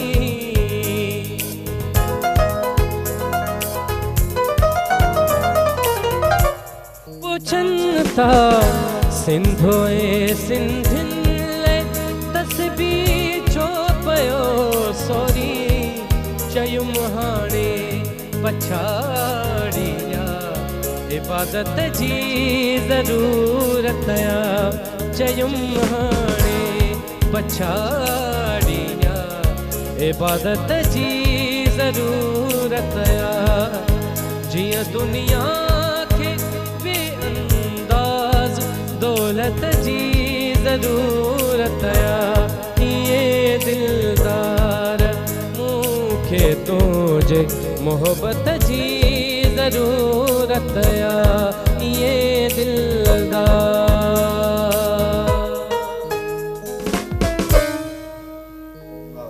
वाह सही वाह वाह सही असांखे वरी हाणे ब्रेक जी ज़रूरत आहे जेकॾहिं इजाज़त ॾियो त नंढी साई वठूं पोइ वरी कचहरी कयूं था ब्रेक तव्हां वठंदा आहियो। जी जी वक़्तु आहे शॉर्ट ब्रेक जो असां सां गॾु रहिजो पंहिंजे प्रोग्राम सलाम सिंध में।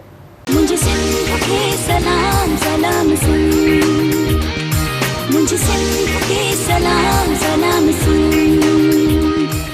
सलाम सिंध में हिकु बार वरी तव्हांखे भलीकार चऊं था। कचहरी असांजी बि जारी उसारी आहे पर गॾोगॾु तव्हांखे ॿुधायूं त जीजल अख़बार मुंहिंजे हथ में आहे जेका हिन वक़्तु तारीख़ ॿुधाए पई त सूमर जो ॾींहुं आहे ऐं 22 नवंबर आहे 2021 जो साल आहे ऐं इस्लामी जेकॾहिं तारीख़ पाण तव्हांखे ॿुधायूं त 16 रबीउल सानी 1443 हिजरी सिफ़ा हिन अख़बार जा 8 आहिनि क़ीमत 20 रुपया अख़बार जी कराची हैदराबाद सखर मां हिकु ई वक़्तु इहा शाया थींदी आहे अख़बार।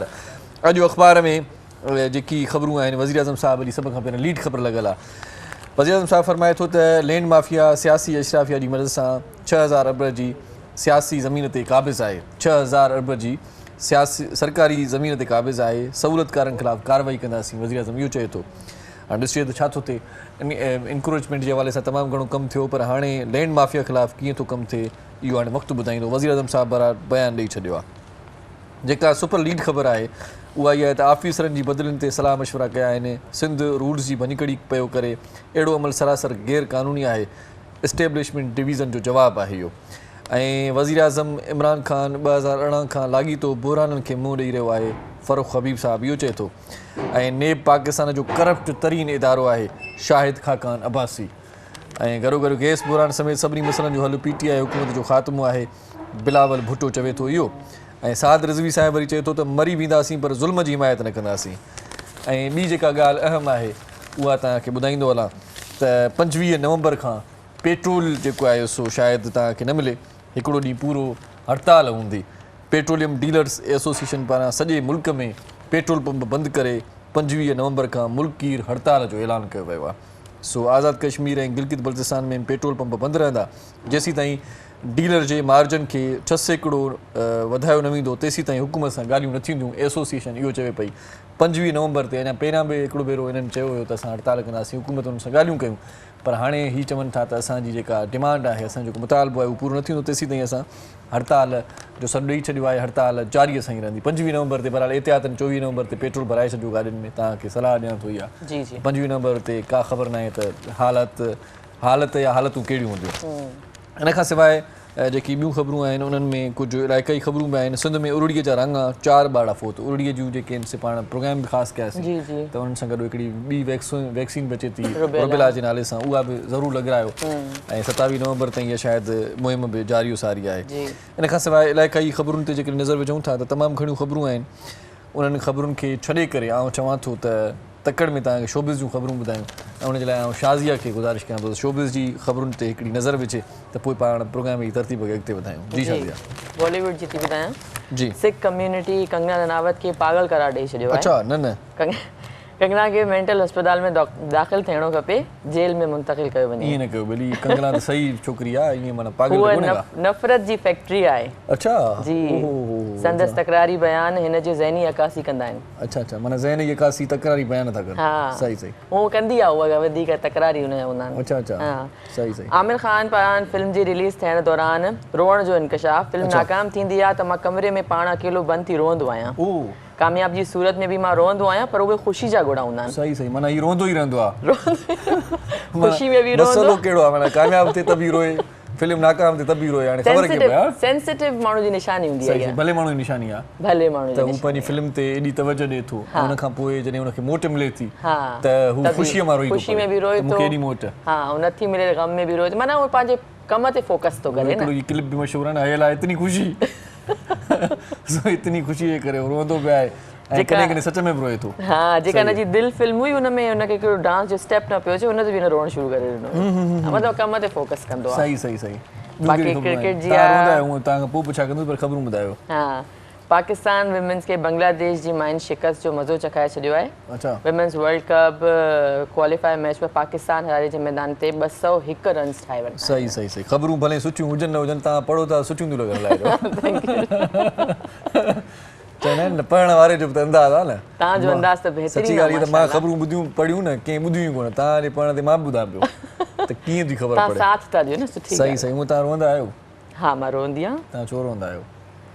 उहो आमिर खान वारी ॻाल्हि, ख़ुशी में बि रोअंदी आहियां, गम में बि रोअंदी आहियां। मां तव्हांजो प्रोग्राम सुठो बि थिए तॾहिं बि रो ऐं न उन सुठो वक़्तु न न तॾहिं रोअंदी बि रो, आहियां। बाक़ी अञा वधीक सुठो थींदो त शायदि कामयाबी मिलंदी त पोइ रोअंदमि। सही सही ख़ुशी जा घोड़ा। हलो ठीकु आहे। सो असां पुछा कयूं था मुअज़्ज़ मेहमान खां परवेज़ बशीर साहब असां कराए। परवेज़ साहब कभी इतनी खुशी हुई कि आंसू आ गए आंखों में, ये अभी आमिर खान साहब ये कह रहे थे कि खुशी में भी रो लेता हूँ मैं कभी। जी जी खुशी में भी, तो खुशी के भी आंसू होते हैं ना। सही तो खुशी में तो रोएंगे। कभी आपके साथ कुछ ऐसा हुआ, कोई ऐसा कोई लम्हा, कोई ऐसा कोई यादगार, कोई ऐसा स्टूडेंट जो मतलब स्टेज पे है, बहुत सारी तालियां बज रही हैं, आपकी आंखों में आंसू आ गए, यार मैंने इसको सिखाया है आज। क्योंकि स्टूडेंट्स को भी तो औलाद समझा जाता है, इंसान अपनी खुशी में इतना खुश नहीं जितने औलाद की में। बिल्कुल बिल्कुल। एक बच्चा था, उसका नाम था हसन अली। अच्छा वो मैं उसको, वो मेरे पास ऑडिशन के लिए आता था और मैं उसको मना कर देता था क्योंकि वो अच्छा जो है वो उसका सुर मेरा नहीं लग रहा था सही ना, 18-19 साल की उम्र, लेकिन शौक उसको बहुत। सही सही। वो रोज़ मेरे पास आ जाए, परवेज़ भाई मुझे आप गवा दे गवा। मैंने कहा बेटा मैं बिल्कुल गवाऊँगा, लेकिन ये है कि आपको तकरीबन 88 कंट्रीज़ आपको देख रही हैं। अच्छा है ना, जब ऑन ईयर चल रहा होता है प्रोग्राम तो सिर्फ पाकिस्तान नहीं देख रहा होता, आपको दुनिया भर के लोग आपको देख रहे होते हैं। तो आप इस तरह से गाएं कि आपके मुल्क का भी नाम रोशन हो। मैं आपको फिर प्रोग्राम खराब हो जाएगा ना इस तरीके से। बहरहाल वो बेचारा आता रहा, लेकिन जनाब उस बच्चे ने बिल्कुल रियाज किया मुस्तकिल, रात दिन वो अपने उसमें लगा रहा कि मुझे किस तरह। जब उसका वो गाना उसका ऑन ईयर हुआ और उसने जब गाया तो सर वाकई मेरे आंखों में आंसू आ गए। सही है कि मेरे को मेहनत का उसको सिला मिल गया। सही।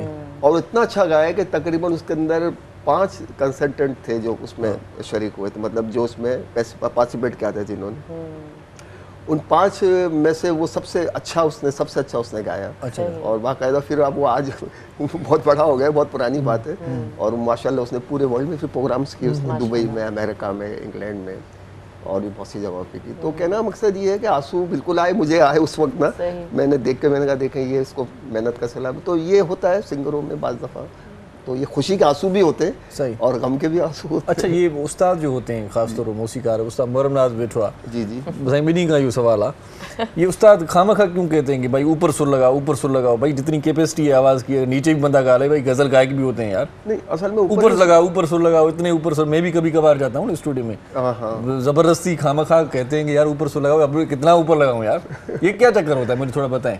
जो अपनी आवाज की कैपेसिटी है असल में उसमें बंदा गाए तो कितना अच्छा और स्मूथली गा सकता है। उसका एक स्केल होता है, उसी स्केल पे वो गाता है, वो ये भी उनको पता होगा, माशाल्लाह बहुत अच्छा बजा रहे। तो अपनी स्केल से हटके कहते हैं, स्केल होता है, उसी स्केल से आपको उसी फ्रेम में गाना होता है ना। लेकिन वो गाने का भी ये होता है कि बाज़ गाने ऐसे होते हैं जो कि ऊपर के सुर पे बड़े अच्छे लगते हैं। अच्छा। और बाज़ जैसे मुकेश है, वो ऊपर के सुरों पे नहीं अच्छा गाते थे, वो गाते थे नीचे के सुरों में, बेस में। और मोहम्मद रफ़ी साहब जो है वो बिल्कुल यानी कितना ऊपर के हम वो वहाँ तक पहुँच ही नहीं सकते। तो ये होता है कि हर गाने का अलग स्टाइल होता है, और जैसा राग पे भी होता है, तो उसी फ्रेम के अंदर आपको नहीं, बहुत से गवैये ऐसे होते हैं जैसे गाते हैं जैसे बोल रहे होते हैं, लेकिन फिर भी अच्छा गाते हैं यार। मतलब इतनी आवाज आहिस्ता आवाज होती है, फिर भी इतना मजा आता है।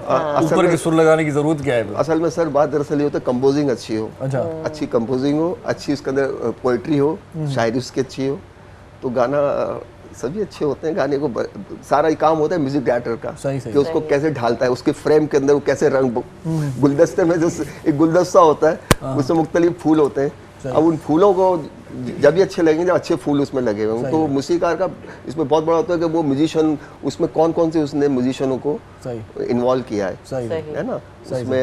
अब जैसे अब आजकल की जो मौसीकी है ना सर, वो तो बिल्कुल ही ख़त्म हो गई है हमारे पाकिस्तान से, क्या बल्कि पूरी आप हमारे पड़ोसी मुल्क में भी वो नहीं रही मौसीकी, क्योंकि अब सारा मौसीकी आ गया आटो पे। पहले मौसीकी मोनो पे होती थी, तबला बजता था, वायलिन होता था, होलो गिटार होता था, हारमोनियम होता था, उस पे गाने कंप्यूटर ने ले लिया अपना, अब सारा कंप्यूटर पे, तो उसमें चार्मिंग नहीं आती है। सही अब वो चीज़ नहीं है। यही सवाल मैं उस्ताद से थोड़ा सा करूँ फिर आपसे मुखातिब। उस्ताद हाणे ॻाल्हि इहा आहे, पाण में वेठा आहियूं, जेकॾहिं माण्हू रहमत मीराली थी करे सुरीलो ॻाए सघे थो त पोइ जलाल जोगी थियण जी ज़रूरत कहिड़ी आहे, एॾो मथे छो ॻाइणु? अच्छा हाणे जो तव्हां ॻाल्हि कई न, पहिरीं ॻाल्हि त साईं जीअं चयो न कुझु कंपोज़िशन्स अहिड़ियूं हूंदियूं आहिनि उनजी रिक्वायरमेंट हूंदी आहे त तव्हां हुनखे मथे ॻायो, ऊपर ॻाए रिक्वायरमेंट हूंदी आहे कंपोज़िशन की, ठीकु आहे न, लेकिन ॻाइण वारो जेको सिंगर उन सिलेक्ट जेको थियल आहे उन धुन खां, जेको उहो भई धुन खां जंहिंखां ॻाराई थी वञे, आया उनजो जेको आवाज़ु आहे लो फ्रीक्वेंसी खां वेंदे मिड या हाई ताईं उनकी पिच खराब तो कौन दी दे, सही साउंड जो है ना वो चेंज नहीं होना चाहिए ना सर, आपको तो पता है। वो एक स्केल पे आवाज खराब न तो थी, आवाज यानी चेंज न तो थी, सही तो पो तो ठीक आ, पर हाणे हिते जेको आहे लो में फ्रीक्वेंसी में बेसी आवाज ॿुधण में अचे थो ऐं हाई में वरी सफ़ा जेको आहे सो माण्हू मटिजी थो वञे तो लॻे ई कोन थो त भई इरशाद जागीराणी आहे जो जागीराणी थो ॻाए, अमर अमराज थो ॻाए, केर बि, इन करे इन शइ जो ख़्यालु करो। न पर मां चवण जो सवाल मुंहिंजो इहो आहे, बहाना तव्हां साईं ॻाल्हि कई न, मां पहिरियों उनजी ॻाल्हि खे पूरो कयो, तव्हां सवेल सवाल कयो, तव्हां चओ त मां ॿिनी खां इहो सवाल कयो, मां उन करे पहिरीं तव्हां स्टार्ट कयो। हाणे तव्हां ॻाल्हि कई रहमत मीराली जॾहिं हिकिड़ो सुर में जीअं ते ॻाए थो त आहिस्ते ई थो ॻाए, माना सफ़ा ईअं आहिस्ते ॻाईंदो आहे प्यार में, जेको ॾाढो मज़ो बि ईंदो आहे। इहा रेंज हूंदी आहे हर आर्टिस्ट जी, कंहिंजी मथे आहे, उस्ताद गुलाम अली जीअं ॻाए थो, या जीअं ॿिया जेकी असांजा जेकी वॾा लीजेंड्स आहिनि उहे आहिस्ते ॻाईंदा हुआ, ज़रूरी न मेहदी हसन साहब उहो रड़ियूं करे त कोन ॻाईंदो न। हाँ बिल्कुल पहिरें कारे ते पहिरें अचे ते मंजी साहब का वो स्किल था, उन इरफान आयो न, इरफान अवान जेको ॻायो, मां उन ॾींहुं स्टूडियो में वेठो हुयुमि, मूंखे चयूं त मथे ते ॻाए, पोइ मां माइक मां परे करे मां माइक जी छा जी ज़रूरत आहे, भाऊ माइक छोड़नी त मां ईअं ई थो ॻायां, माइक छोड़नी त पाण ई माण्हू ॿुधंदा। रिकॉर्डिंग में त उहो ई सॉफ्ट ॻाइबो आहे, रिकॉर्डिंग में मां पंहिंजो ज़ाती तजुर्बो ॿुधायां थो, जिन आर्टिस्टनि खे अहमद मुग़ल जी ॻाल्हि थो कयां, कई जेको आहे सो उन्हनि में जेके असां कमु कयो, छो त हेठी लेवल में ॻाइण सां मुर्क बि अचे थी, माण्हू मज़े सां ॻाए थो मथे। बिल्कुलु मां ॿुधायां थो न, हाणे जेके गाना असां अहमद मुग़ल खां जेके रिकॉर्डिंग में जीअं सुर ते ॻाराया आहिनि, स्टेज ते बि मां हुन सां परफॉर्म कंदो रहियो आहियां, त स्टेज ते उहो अधु सुर हिकु सुर मथे, तो उहो स्टेज जो माहौल हूंदो आहे, उते पिच जी ज़रूरत पवंदी आहे, तव्हां बि चवंदा हूंदो थोरो खुली ॻाए, भली साउंड हूंदो बि आहे। साईं वो जगजीत की मिसाल ले लें, आप कैसे गाता है? जी जनाब, कैसे गाता था? बेस है वो बोतली मतलब वो आवाज सॉफ्ट गाता था, उसकी बेगम भी उसके साथ गाती थी, तो वो भी ये देख रहा है। अच्छा तलत अजीज साहब थे, तलत महमूद साहब, उनकी आवाज़। अच्छा हाणे वरी अचो हेॾे पंहिंजो सिंध में असांजो जेको आहे सो कमर सुमरो साहब हूंदो, जंहिंजो विच ते वायरल थियो, हालांकि काफ़ी पुराणो आर्टिस्ट आहे, चवनि पिया कंहिंजी क्लिप आहे, फनकार जो नालो छा आहे, तुंहिंजे हिजर फिराक में। अच्छा उन वीडियो में मां बि वेठो आहियां, अच्छा अछनि कपिड़नि सां, इहो वाज ॿुधायो इहो कमर सुमरो साहब, हाणे तव्हां ॾिसिजो। अच्छा स्टेज ते हिकिड़े अमरा मूंखे फ़ोन कई, स्टेज ते वेठो आहियां मां, हिकिड़े अमरा मूंखे फ़ोन कई, अॻे जॾहिं नाटक रंग हलंदो हो न साईं, एॾे कीबोर्डिस्ट हुयुसि मां उन प्रोग्राम में, नाटक रंग हलंदो अॻे पीटीवी ते, पोइ अमरा फ़ोन कई, चई ड्रामे में मूंखे ॾिठई, मां यार सॼो ड्रामो ॾिठो मां त तूं त नज़र ई न आहे, चई अमरा चोर दाख़िल थिया घर में, चई हा दाख़िल थिया, मां ॾिठो इहो सीन, चई पोइ कुराड़ी हुननि खे ठाती, चई मां हुननि खे चई मुंहिंजो पुटु हुजे तव्हांखे ॾिसे, हा जेको पुटु न हुयो मां त हुयुमि, मां बि आहियां, ऐं वाक़ई उन भरिसां ई वेठो आहियां, पर ज़ाहिरी ॻाल्हि आहे उते उमिरि नंढी आहे, पुटु न आयो न, पर वेठा आहिनि न, ॿुधो न इहो, पर मां चवण जो मक़सदु इहो आहे त हुननि जो आवाज़ जेको हुयो उहो हेठि स्केल ते ॻाईंदो हुयो, पहिरियों अचो हे मां प्रैक्टिकल हुन मूंखे पंहिंजे सवाल जो जवाबु अञा नथो मिले, मां रुॻो इहो थो पुछां की हेठि स्केल सुठो ॻाए सघिजे थो, त पोइ उस्ताद छो था चवनि मथे ॻायो, छो था चवनि? तव्हांखे इहो अर्ज़ु कयो त स्पेशली जीअं तव्हां आहियो या अहिड़ा ॿिया आर्टिस्ट आहिनि, इहे मौसीक़ार रिकॉर्डर्स चवनि मथे ॻायो, छो था चवनि? रिकॉर्डिंग में न चवणु खपे ईअं न, पोइ हाणे ख़बर न आहे पोइ हुनखे अरे जार करे या ये ज़ाती दुश्मनी था कनि, हा न आवाज़ ख़राब रेंज ॾिसबी आहे, हा भई पंच अचे थो आवाज़ में, सही, ऐं मुर्कुनि में जीअं तव्हां ॻाल्हि कई उहे ओके थी हुजनि, पोइ त ज़रूरत न आहे। सर एक छोटा सा वक्फा ले लेते हैं जी, फिर बाद में आके कंटिन्यू करते हैं गुफ्तगू, नड़ी साई वठूं पाण। तव्हांखे मौसीक़ी जे मैदान में ही गुफ्तगू ॿुधी करे इलाही इल्मु मिलंदो। पहिरियां साई वठो पोइ मोटी था अचूं। ओके, वक़्तु आहे शॉर्ट ब्रेक जो। असां सां गॾु रहिजो प्रोग्राम सलाम सिंध में। मुझे सिंध के सलाम सलाम सिंध, मुझे सिंध के सलाम सलाम सिंध। जी सलाम सिंध में हिकु भेरो वरी तव्हांखे भलीकार चऊं था, ख़ुशि आमदीद। अॼु मौसीक़ी ते थोरी कचहरी कयूं पिया। ॿ सुठा मौसीक़ार असां सां गॾु आहिनि। हिकु सिंधी में ॻाल्हाए थो, ॿियो उर्दू में ॻाल्हाए थो। ॿिन्ही जी मथा मेल आहे। सो अॼु असां वरी ॿई सिखूं था पिया। जी जी, पाण खे तव्हांखे मूंखे इल्मु ईंदो त माना इहो राग आहे छा? बिल्कुल। वैसे ये राग है क्या सर? ये क्या किस तरह से स्टार्ट? राग जो है वो एक ठाट के बाद जो ठाट एक होता है, कुल तकरीबन 10 से 11 ठाट है। अच्छा, दुनिया में ना। अच्छा। और उसमें हजारों राग निकले। अच्छा। और उन हजारों रागों में लाखों गाने निकले। सही सही है ना। तो राग समझने की एक बेसिक है, एक पौधा है, वो मतलब एक बीज है। अच्छा। उस बीज से फिर वो दरग उगता है और दरग के बाद फिर शाखें निकलती हैं। अच्छा। तो हर जैसे राग है, हेमन राग है। अब मैं आपको थोड़ा सा गा के बताता हूँ। उसमें 3-4 गाने मैं आपको सुनाऊँ। जैसे है ना, भूली हुई यादों मुझे इतना ना। अब ये एमन ठाट है और राग इसका एमन कल्याण है। अच्छा अच्छा। अब इसमें ये दुनिया किसी के प्यार में जन्नत से कम नहीं, एक दिल रुबा है दिल में जो हूरों से कम नहीं। अब इसमें एक और है, जैसे खामोश है नज़ार, ये थोड़ा सा हट के राग। अच्छा। तो कहने का मतलब ये है कि हर राग में हजारों गाने निकले। अच्छा अच्छा, है ना। तो ये ठाट और राग का ये होता है कि ठाट जो है उसमें से राग निकला है और राग में से हजारों गाने निकले, शाखें निकली। और बेसिक जो सीखना होता है वो आपको राग रागनी को ही अपनाना होता है। सिंगर जब ही बनेगा, सही सही, क्योंकि वो राग को जब लगाएगा तो उसका लगे हाथों ये बता दें कि स्टार्ट कहाँ से लेता है सिंगर अच्छा बनने के लिए, कहाँ से स्टार्ट लेना चाहिए, क्या सीखना चाहिए सबसे? सारेगामा पादा नीसा, उसकी सरगमे सीखे आदमी पहले। अच्छा। सरगमे सीखने के बाद फिर वो अपना गला बनाए, गला बनाने के बाद फिर वो अच्छा सारेगामा पादा नीसा और ये जो सरगमे होती है, सिर्फ पलटा जो होता है, ये समझते होंगे जो हमारे इसका दूसरी कार ले दोबारा से उन्होंने की है कोशिश। तो अभी अगर उनको वेट करवाऊंगा तो वो फिर से कॉल ड्रॉप हो जाएगी, बाद में कंटिन्यू करते हैं। अस्सलाम वालेकुम जी। साईं साईं सर क्यों कौन मुखातिब हैं जी? नाम बता दें साईं, नालो ॿुधायो साईं। सर नालो ज़रमान करीम सियाल। साईं साईं सियाल साहब मां चूस कर दूं मैं तेने करे मां ॿी ॿोलीअ में ॻाल्हायो। मां पंहिंजो सिंधी भाउ आहियां यार। वाह वाह, फौजी जवान माशाल्लाह। साईं कीअं आहे तबियत, कीअं आहे मौसम, कीअं आहे स्कर्दू जी? थधि त कोन्हे घणी? वॾी थधि आहे सर। वाह वाह, थधि आहे त साईं पोइ त माना इहे जर्सियूं वॻियूं माना पाण खे पैक करे माना हिन महिल ॻाल्हायो था त इहा भली ॻाल्हि आहे। असां ॾे त अञा गर्मी आहे सर, वॾी थधि आहे। बसि तव्हांजो प्रोग्राम ॾिसूं था, वॾो मज़ो थो अचे। सिंधी वाह वाह वाह वाह, सिंधी गीत वणनि था तव्हांखे? जी सर बिल्कुलु। वाह वाह, इहो शादिया मैदान में थी आहे जी। अस्सलाम वालेकुम जी सर। जी जी शाज़िया अस्सलाम वालेकुम तव्हांखे चयो, तव्हां ते सलामती हुजे। हाणे तव्हां पंहिंजे मिठड़े अंदाज़ आवाज़ में को गीत को मौसम जे हिसाब सां ॻाईंदो या असां तव्हांखे ॿुधायूं? शेर ॿुधाईंदो को? न सर, पंहिंजो गलो ख़राबु आहे, थधि नथी थिए आहे, बसि सिंधी शो ॾिसूं न सर। इहे हर वॾो सिंगर ईअं चवंदा मुंहिंजो गलो ख़राबु आहे। चलो ठीकु आहे, तव्हांखे ॿुधायूं, वॾी महिरबानी। अच्छा ॻाल्हि इहा आहे शादिया त मूं जीअं हुननि खे चयो न त मां तव्हां हाणे थधि आहे, असां ॾे अञा गर्मी आहे, त मां उन्हनि जी थधि जे हिसाब सां पाण थधि न आहे। तव्हां हुन वक़्तु मूं ॾे ईअं ॾिठो न त चवे छा थो, मां सम्झी वियुमि तव्हांजी फीलिंग्स त हिते बि थधि आहे। हा हिते थधि आहे, ओॾे जेका थधि आहे न उन हिसाब सां बिल्कुलु थधि उन हिसाब सां, लेकिन हिते बि आहे, असां लाइ त आहे न।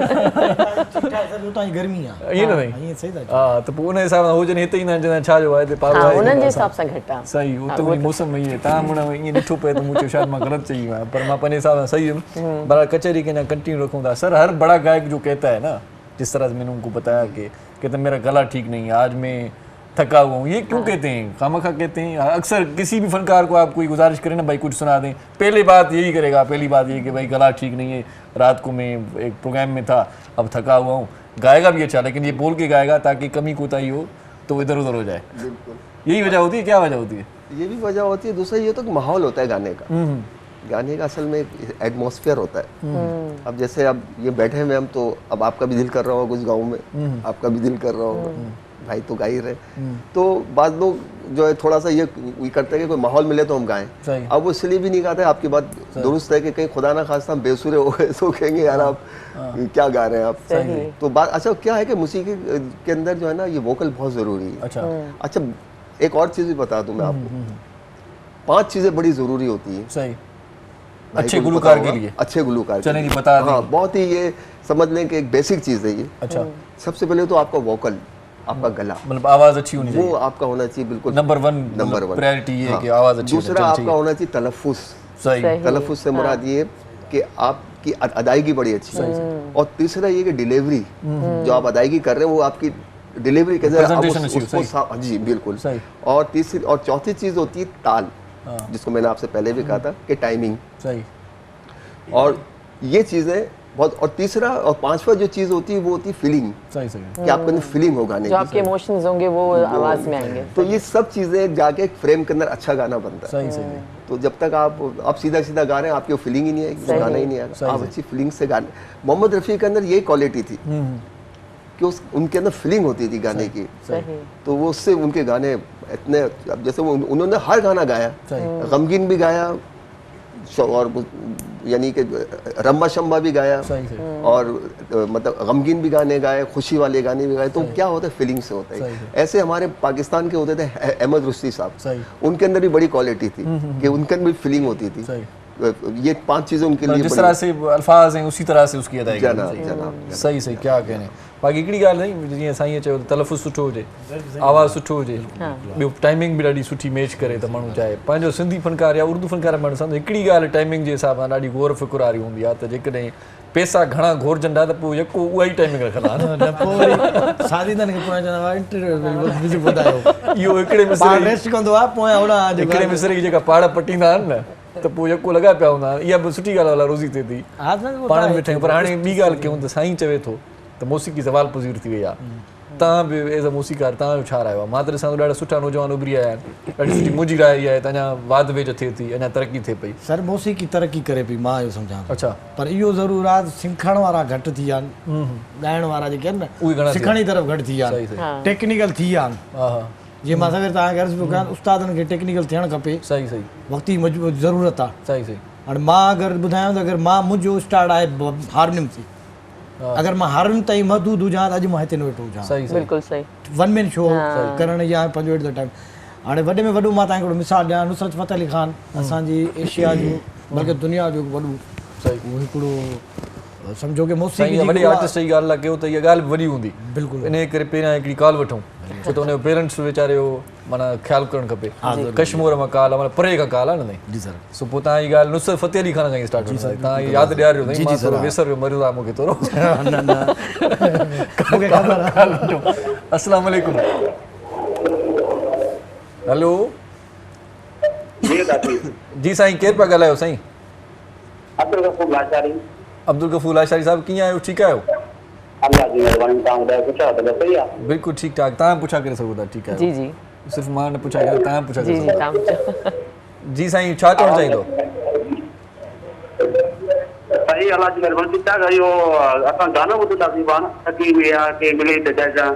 इहो ॿुधाईंदव या ॿुधंदव? ॿुधंदव। वाह वाह साईं, वाह जो ॿुधायूं था तव्हांखे साईं। सभु हिते फनकार मौसीक़ार वेठा आहिनि, कंहिंखां ॿुधंदव? शाज़ी आवाज़ में ॿुधंदव?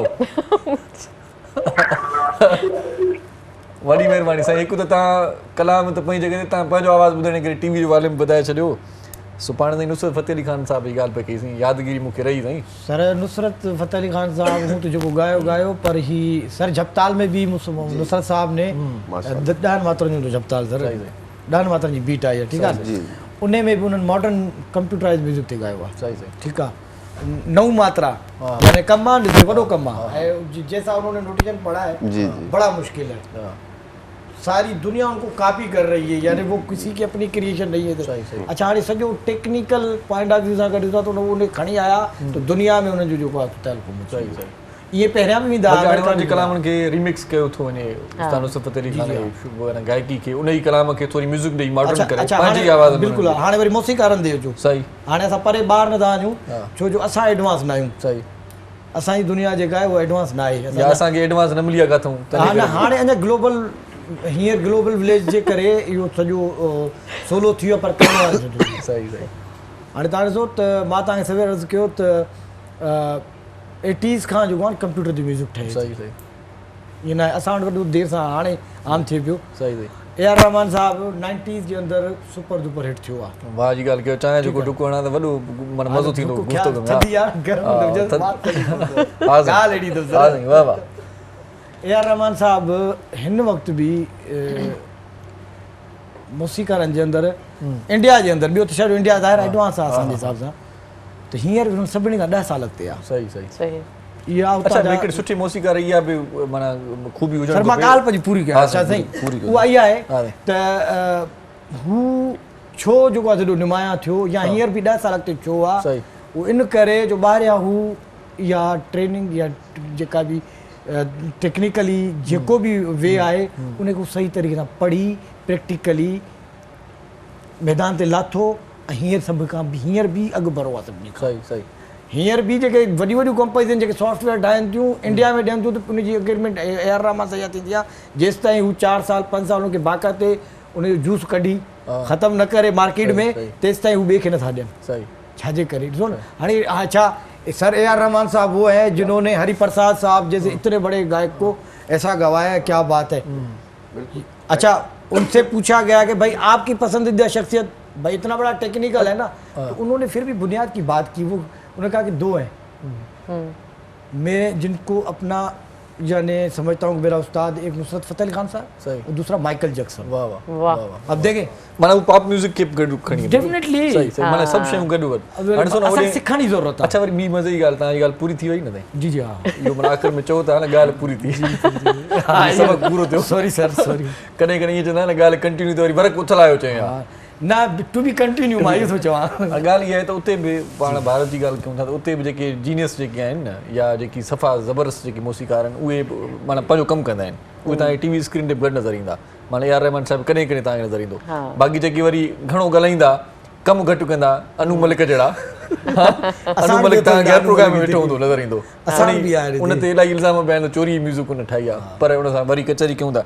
अच्छा परवेज़ बशीर साहब, जैसे हम आप बात कर रहे थे कि मौसीकी ज़वाल पज़ीर है, अच्छा जो बड़े गायक हैं या बड़े मौसीकार हैं उनसे अक्सर ये जुमला सुनने को मिलता है, वैसे नौजवान तो मेहनत कर रहे हैं, अगर मौसीकी ज़वाल पज़ीर है तो ये फ़र्ज़ बनता है बड़े मौसीकारों पर, बड़े गुलूकारों पर कि वो अच्छे अच्छे काम करें, मतलब अच्छी कंपोजिशंस मार्केट में लाएं, अच्छी शायरी लाएं, अच्छी कोई मतलब मयारी कोई मौसीकी मार्केट में लाने के लिए उन पे एक बनता है कि उनका फ़र्ज़ बनता है। वो क्यों नहीं लाते? फिर कहते हैं कि भाई मौसीकी ज़वाल पज़ीर है। अब नौजवान बगैर सीखे हुए जो भी काम करें वो तो करेंगे। देखिए जी, बेसिक चीज़ होती है मौसीकी में, वो होती है हमारी फिल्म इंडस्ट्री। सही। जितनी फिल्में दुनिया में जो हिट हुई है ज़्यादातर, वो स्टोरी तो है ही अपनी जगह, लेकिन ज़्यादातर जो हिट हुई है वो अपनी गीतों की वजह से, गानों की वजह से, गज़ल की वजह से। तो जब तक हमारी फिल्म इंडस्ट्री में, आपके इस चैनल से, सिंध टीवी के चैनल से, मैं वज़ीर आज़म पाकिस्तान और हमारे जो अलवी साहब सदर पाकिस्तान, उनसे मैं बार बार, मैं अक्सर चैनल पे मैं करता हूँ कि सर आप फिल्म इंडस्ट्री को प्रमोट करें, उनको दोबारा से बहाल करें, क्योंकि जब तक फिल्में नहीं बनेंगी तो आपकी मौसीकी नहीं रहेगी। क्योंकि इंडिया में जो इस वक्त जो मौसीकी कायम है वो सिर्फ फिल्मों की वजह से। आज ये प्राइवेट चैनल्स वगैरह आपने खोले में पाकिस्तान, तो आज आप यहाँ आए तो हम मौसीकी के मुतालिक बात कर रहे हैं और हम कह रहे हैं कि चले जी मौसीकार है, तो अच्छे मौसीकार इस वक्त घरों में बैठे हुए। देखें ना, मसूद राना के बाद कोई मसूद राना नहीं आया, मोहम्मद यूसुफ के बाद कोई मोहम्मद यूसुफ नहीं आया, उस्ताद जुम्मन के बाद कोई उस्ताद जुम्मन नहीं आया, है ना, रूना लैला के बाद कोई रूना लैला नहीं आई, मैडम नूरजहाँ के बाद कोई मैडम नूरजहाँ नहीं आई। उसकी वजह क्या है कि ज़वाल पज़ीर हो गई हमारी फिल्म इंडस्ट्री। फिल्म इंडस्ट्री होगी तो अब आप देखें, एक गाने, एक सॉन्ग बनता है तो उसमें तकरीबन 600-700 अफराद एक सॉन्ग्स में शामिल होते हैं, उनका रोज़गार चल रहा है। एक फिल्म बनती तो उसमें कम से कम 2500-3000 अफराद का इन्वॉल्वमेंट होता है। लोग बेरोजगार हो गए। मतलब रोजी रोटी भी होती है, शौक भी होता है, दोनों चीजें साथ में। लेकिन आजकल से गानों का ओएसटी जो गानों में ड्रामों में चलता है वो भी बहुत शौक से लोग सुनते हैं। नहीं लेकिन इस तरह से नहीं है ना, मेन बेसिक जो है फिल्म की तो खैर आप बात सही कर रहे हैं, फिल्म हिट ही सॉन्ग मुस्तकिल रोजगार नहीं है। मुस्तकिल देखा ना, जैसे सोहेल राना होते थे, क्या हिट गाने बनाए। रॉबिन घोष हमारे मुल्क के इतने नामवर गुलकार, वो आपके मूसीकार, उन्होंने इतने अच्छे गाने बनाए। एम अशरफ ने इतने अच्छे गाने बनाए। इसके अलावा ए हमीद साहब हुए, सोहेल राना हुए, निसार वज़मी साहब हुए, तो कहाँ असा फिरोज गुल भाई है ना। तो कहने का मकसद ये है कि इसलिए ज़वाल पजीर हो रही है कि हमारे यहाँ जब तक फिल्म नहीं बनेगी, आपकी मौसीकी ये प्राइवेट चैनल पे मौसीकी बस रह गई है। किसी ने बस अपनी, आजकल जिस तरीके से बच्चे जो है नौजवान, उन्होंने अपने ऑडियो वीडियो बनाई, चैनल पे उसको हाईलाइट कर दिया और सिंगर बन गए। ऐसा थोड़ी है, ये बिल्कुल सही बोल रहे हैं आप, इससे ऐसा नहीं है ना कि आपने उसको यूट्यूब पे या किसी चैनल पे आपने पर मां इन सां मुतफ़िक़ ता बिनी जी ॻाल्हि न आहियां। भले ता मां के ताके छेड़ियो आ हकीकत पर हाणे ॻाल्हि इहा आहे त ॾिसो न, नौजवान महिनत कंदा, यूट्यूब ते रखंदा, भला असांजा वॾा कलाकार उहे छो नथा रखनि। जेकॾहिं पाण मिसाल कयूं, उस्ताद अब्दुल गफूर सुमरो, हनीफ लाशारी, ॿिया जेके सुठा उस्ताद फ़तेह अली खान साहब आहे, उहे जेकॾहिं वेही करे चवनि त बाबा मौसीकी ज़वाल पज़ीर आहे, त बाबा तव्हां नयूं धुनूं ॾियो, नयूं कंपोज़िशन्स ॾियो, नवां कलाम ॾियो, मार्केट में माण्हू तव्हांखे ॿुधण लाइ वेठा आहिनि न। तव्हां ॾींदो ई का शइ न, त पोइ ज़ाहिर आहे त माण्हू इरशाद जाहियानी खे ॿुधंदा, सचल मंगी खे ॿुधंदा, माण्हू उमराणी खे ॿुधंदा, मौलाई खे ॿुधंदा, पोइ काॾे वञंदा माण्हू। माण्हुनि खे त खपे। शुरू में अर्ज़ी इहो कयो त बाबा उस्तादनि खे टेक्निकल थियणो पवंदो, सही, ठीकु आहे, ऐं नौजवाननि खे राॻ सिखणो पवंदो, सही। जेकॾहिं सुठा जेकी मौसीकार आहिनि, कंपोज़र जेकी आहिनि, कंपोज़िशन्स जेके कंदा आहिनि, उहे वेही करे जेकॾहिं क्लब ते वेही करे रुॻो पाण ॻाईंदा ऐं माण्हुनि खे न ॿुधाईंदा, त पोइ माण्हू वटि को ऑप्शन आहे न, पोइ मयार बि न ॾियणु खपे, पोइ ऑप्शन आहे, पोइ उहे मयार न ॾियनि। उन्हनि उस्तादनि खे घुरिजे त उहे सुठी मौसीकी जे लाइ पाण क़दम खणनि, पाण नयूं धुनूं कंपोज़ कनि, रोज़ सुठी का शइ। सोशल मीडिया तव्हांजे लाइ आहे न, टीवी चैनल जी ज़रूरत कहिड़ी आहे, सोशल मीडिया आहे, तव्हां का शइ रखो, तव्हां खां नौजवान सिखंदा। कमु सवलो थी वियो आहे। हाणे हिन ते पाण ॻाल्हायूं था, अञा हिकिड़ी कॉल वठी वठूं। जी अस्सलाम वालेकुम। वालेकुम सलाम, छा हाल आहे साईं? बिल्कुलु ठीकु ठाक। केरु पिया ॻाल्हायो साईं? जी नबी बख्श डोंगी ॻाल्हाए बख्शियापुर मां। साईं डोंगी साहिबु छा चवणु चाहींदो? गाना ॿुधाइणो हुयो। वाह वाह साईं, कहिड़ो गानो साईं ॿुधाइणो आहे त ॿुधायो साईं। जेकी मूंसां कया वाइदा हो, तने वाइदनि मूंखे मराए छॾियो, बस आख़िरी तोहफ़ो मोहबत जो, तो कार वॻो काराए छॾियो। जेकी मूंसां कया वाइदा तो, तने वाइदनि मूंखे मराए छॾियो, बस वाह वाह साईं, वाह वाह वाह वाह साईं। मां चवां थो, मां हाणे माना हथु मुंहिंजो हेठि थिए ई नथो। वाह वाह साईं, हाणे तव्हां हिकिड़ो सुठो कलाम ॿुधो, पोइ वरी अॻिते वधूं। छा ख़्यालु आहे तव्हांजो? मूड आहे करण जो या ईअं माना रुॻो तफ़रीह में तव्हां चओ था त कचहरी मज़ो थो अचे? मां बहितर सम्झां थो, ॻाइण बि तव्हांजी कचहरी बणे थी मूंखे। वाह वाह वाह वाह। गॾु दोस्त ॾिसनि पिया सऊदी अरब खां, वाह वाह। मंज़ूर ब्रह्मानी साहब, वाह वाह। ऐं मौलाई यामीन चांडियो काछे वारो, वाह वाह। ऐं काफ़ी ॿिया बि सारा दोस्त ॾिसनि था, उन्हनि खे बि यादि कयोसीं। न वाह वाह। असांजो बि हिकिड़ो यार आहे, उनजो नालो पप्पू पानारो बि ॾिसे थो। पप्पू पानारो, उनजी वॾी महिरबानी। असांजो ॿियो दोस्त आहे हिकिड़ो जेको आहे मुरीद हुसैन, जेको सुबुह सां निकितो आहे, ट्रैक्टर वाहे थो पियो, उनजी वॾी महिरबानी। फनकार पहिरियां ईअं कंदा न, सो इहा ॾाढी सुठी रिवायत आहे। वाह वाह कयो साईं।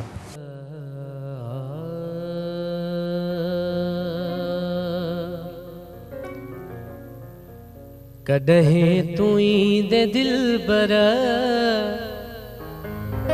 हाय तोखे थो रोज़ सारियां,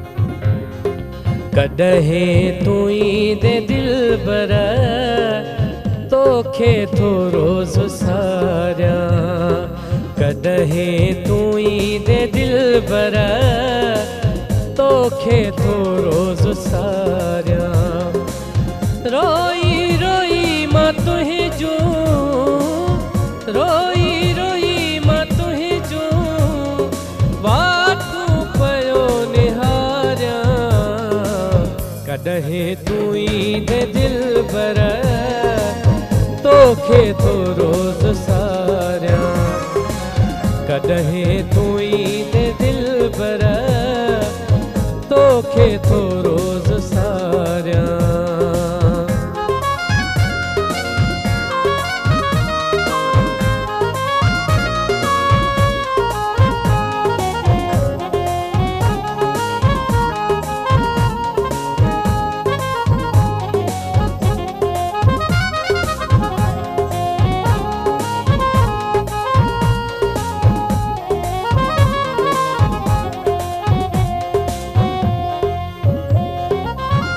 आहे ही दुनिया फ़ानी रहंदी न ज़िंदगानी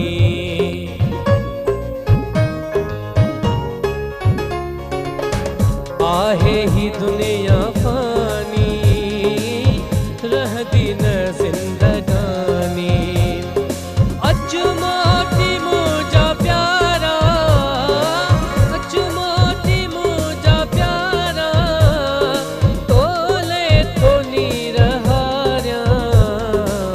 कॾहिं तूं ईंदे दिलबर तोखे थो रोज़ सारियां कॾहिं तूं ईंदे दिलबर तोखे थो रोज़ सारियां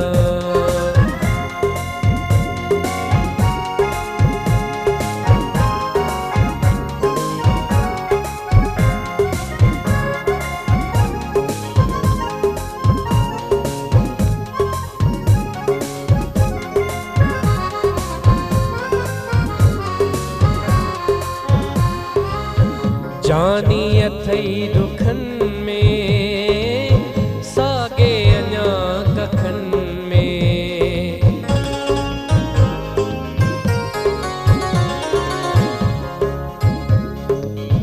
जानी अथई दुखनि में साॻे अञा कखनि में वञ तूं ॾिसी ओ प्यारा वञ तूं ॾिसी ओ प्यारा ॾुखड़नि में पियो गुज़ारियां कॾहिं तूं ईंदे दिलबर तोखे थो रोज़ सारियां कॾहिं तूं ईंदे दिलबर तोखे थो रोज़ सारियां रोई रोई मां तुंहिंजूं रोई रोई मां तुंहिंजूं वाटूं पियो निहारियां कॾहिं तूं ईंदे दिलबर तोखे थो रोज़ सारियां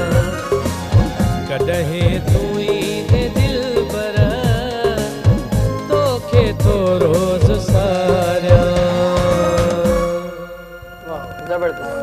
वाह साईं वाह वाह वाह मज़ो अची वियो सो इन मज़े खे अञा वधीक ॿीणो बि कंदासीं मोटींदासीं त पोइ वरी ॿिया कलाम ॿुधंदासीं छा ख़्यालु आहे बिल्कुलु वठूं ब्रेक जी वठो नंढड़ी साई वठूं था ॾिसंदा रहिजो पंहिंजो प्रोग्राम सलाम मुझे सिंध के सलाम सलाम सुन मुझे सिंध के सलाम सलाम सुन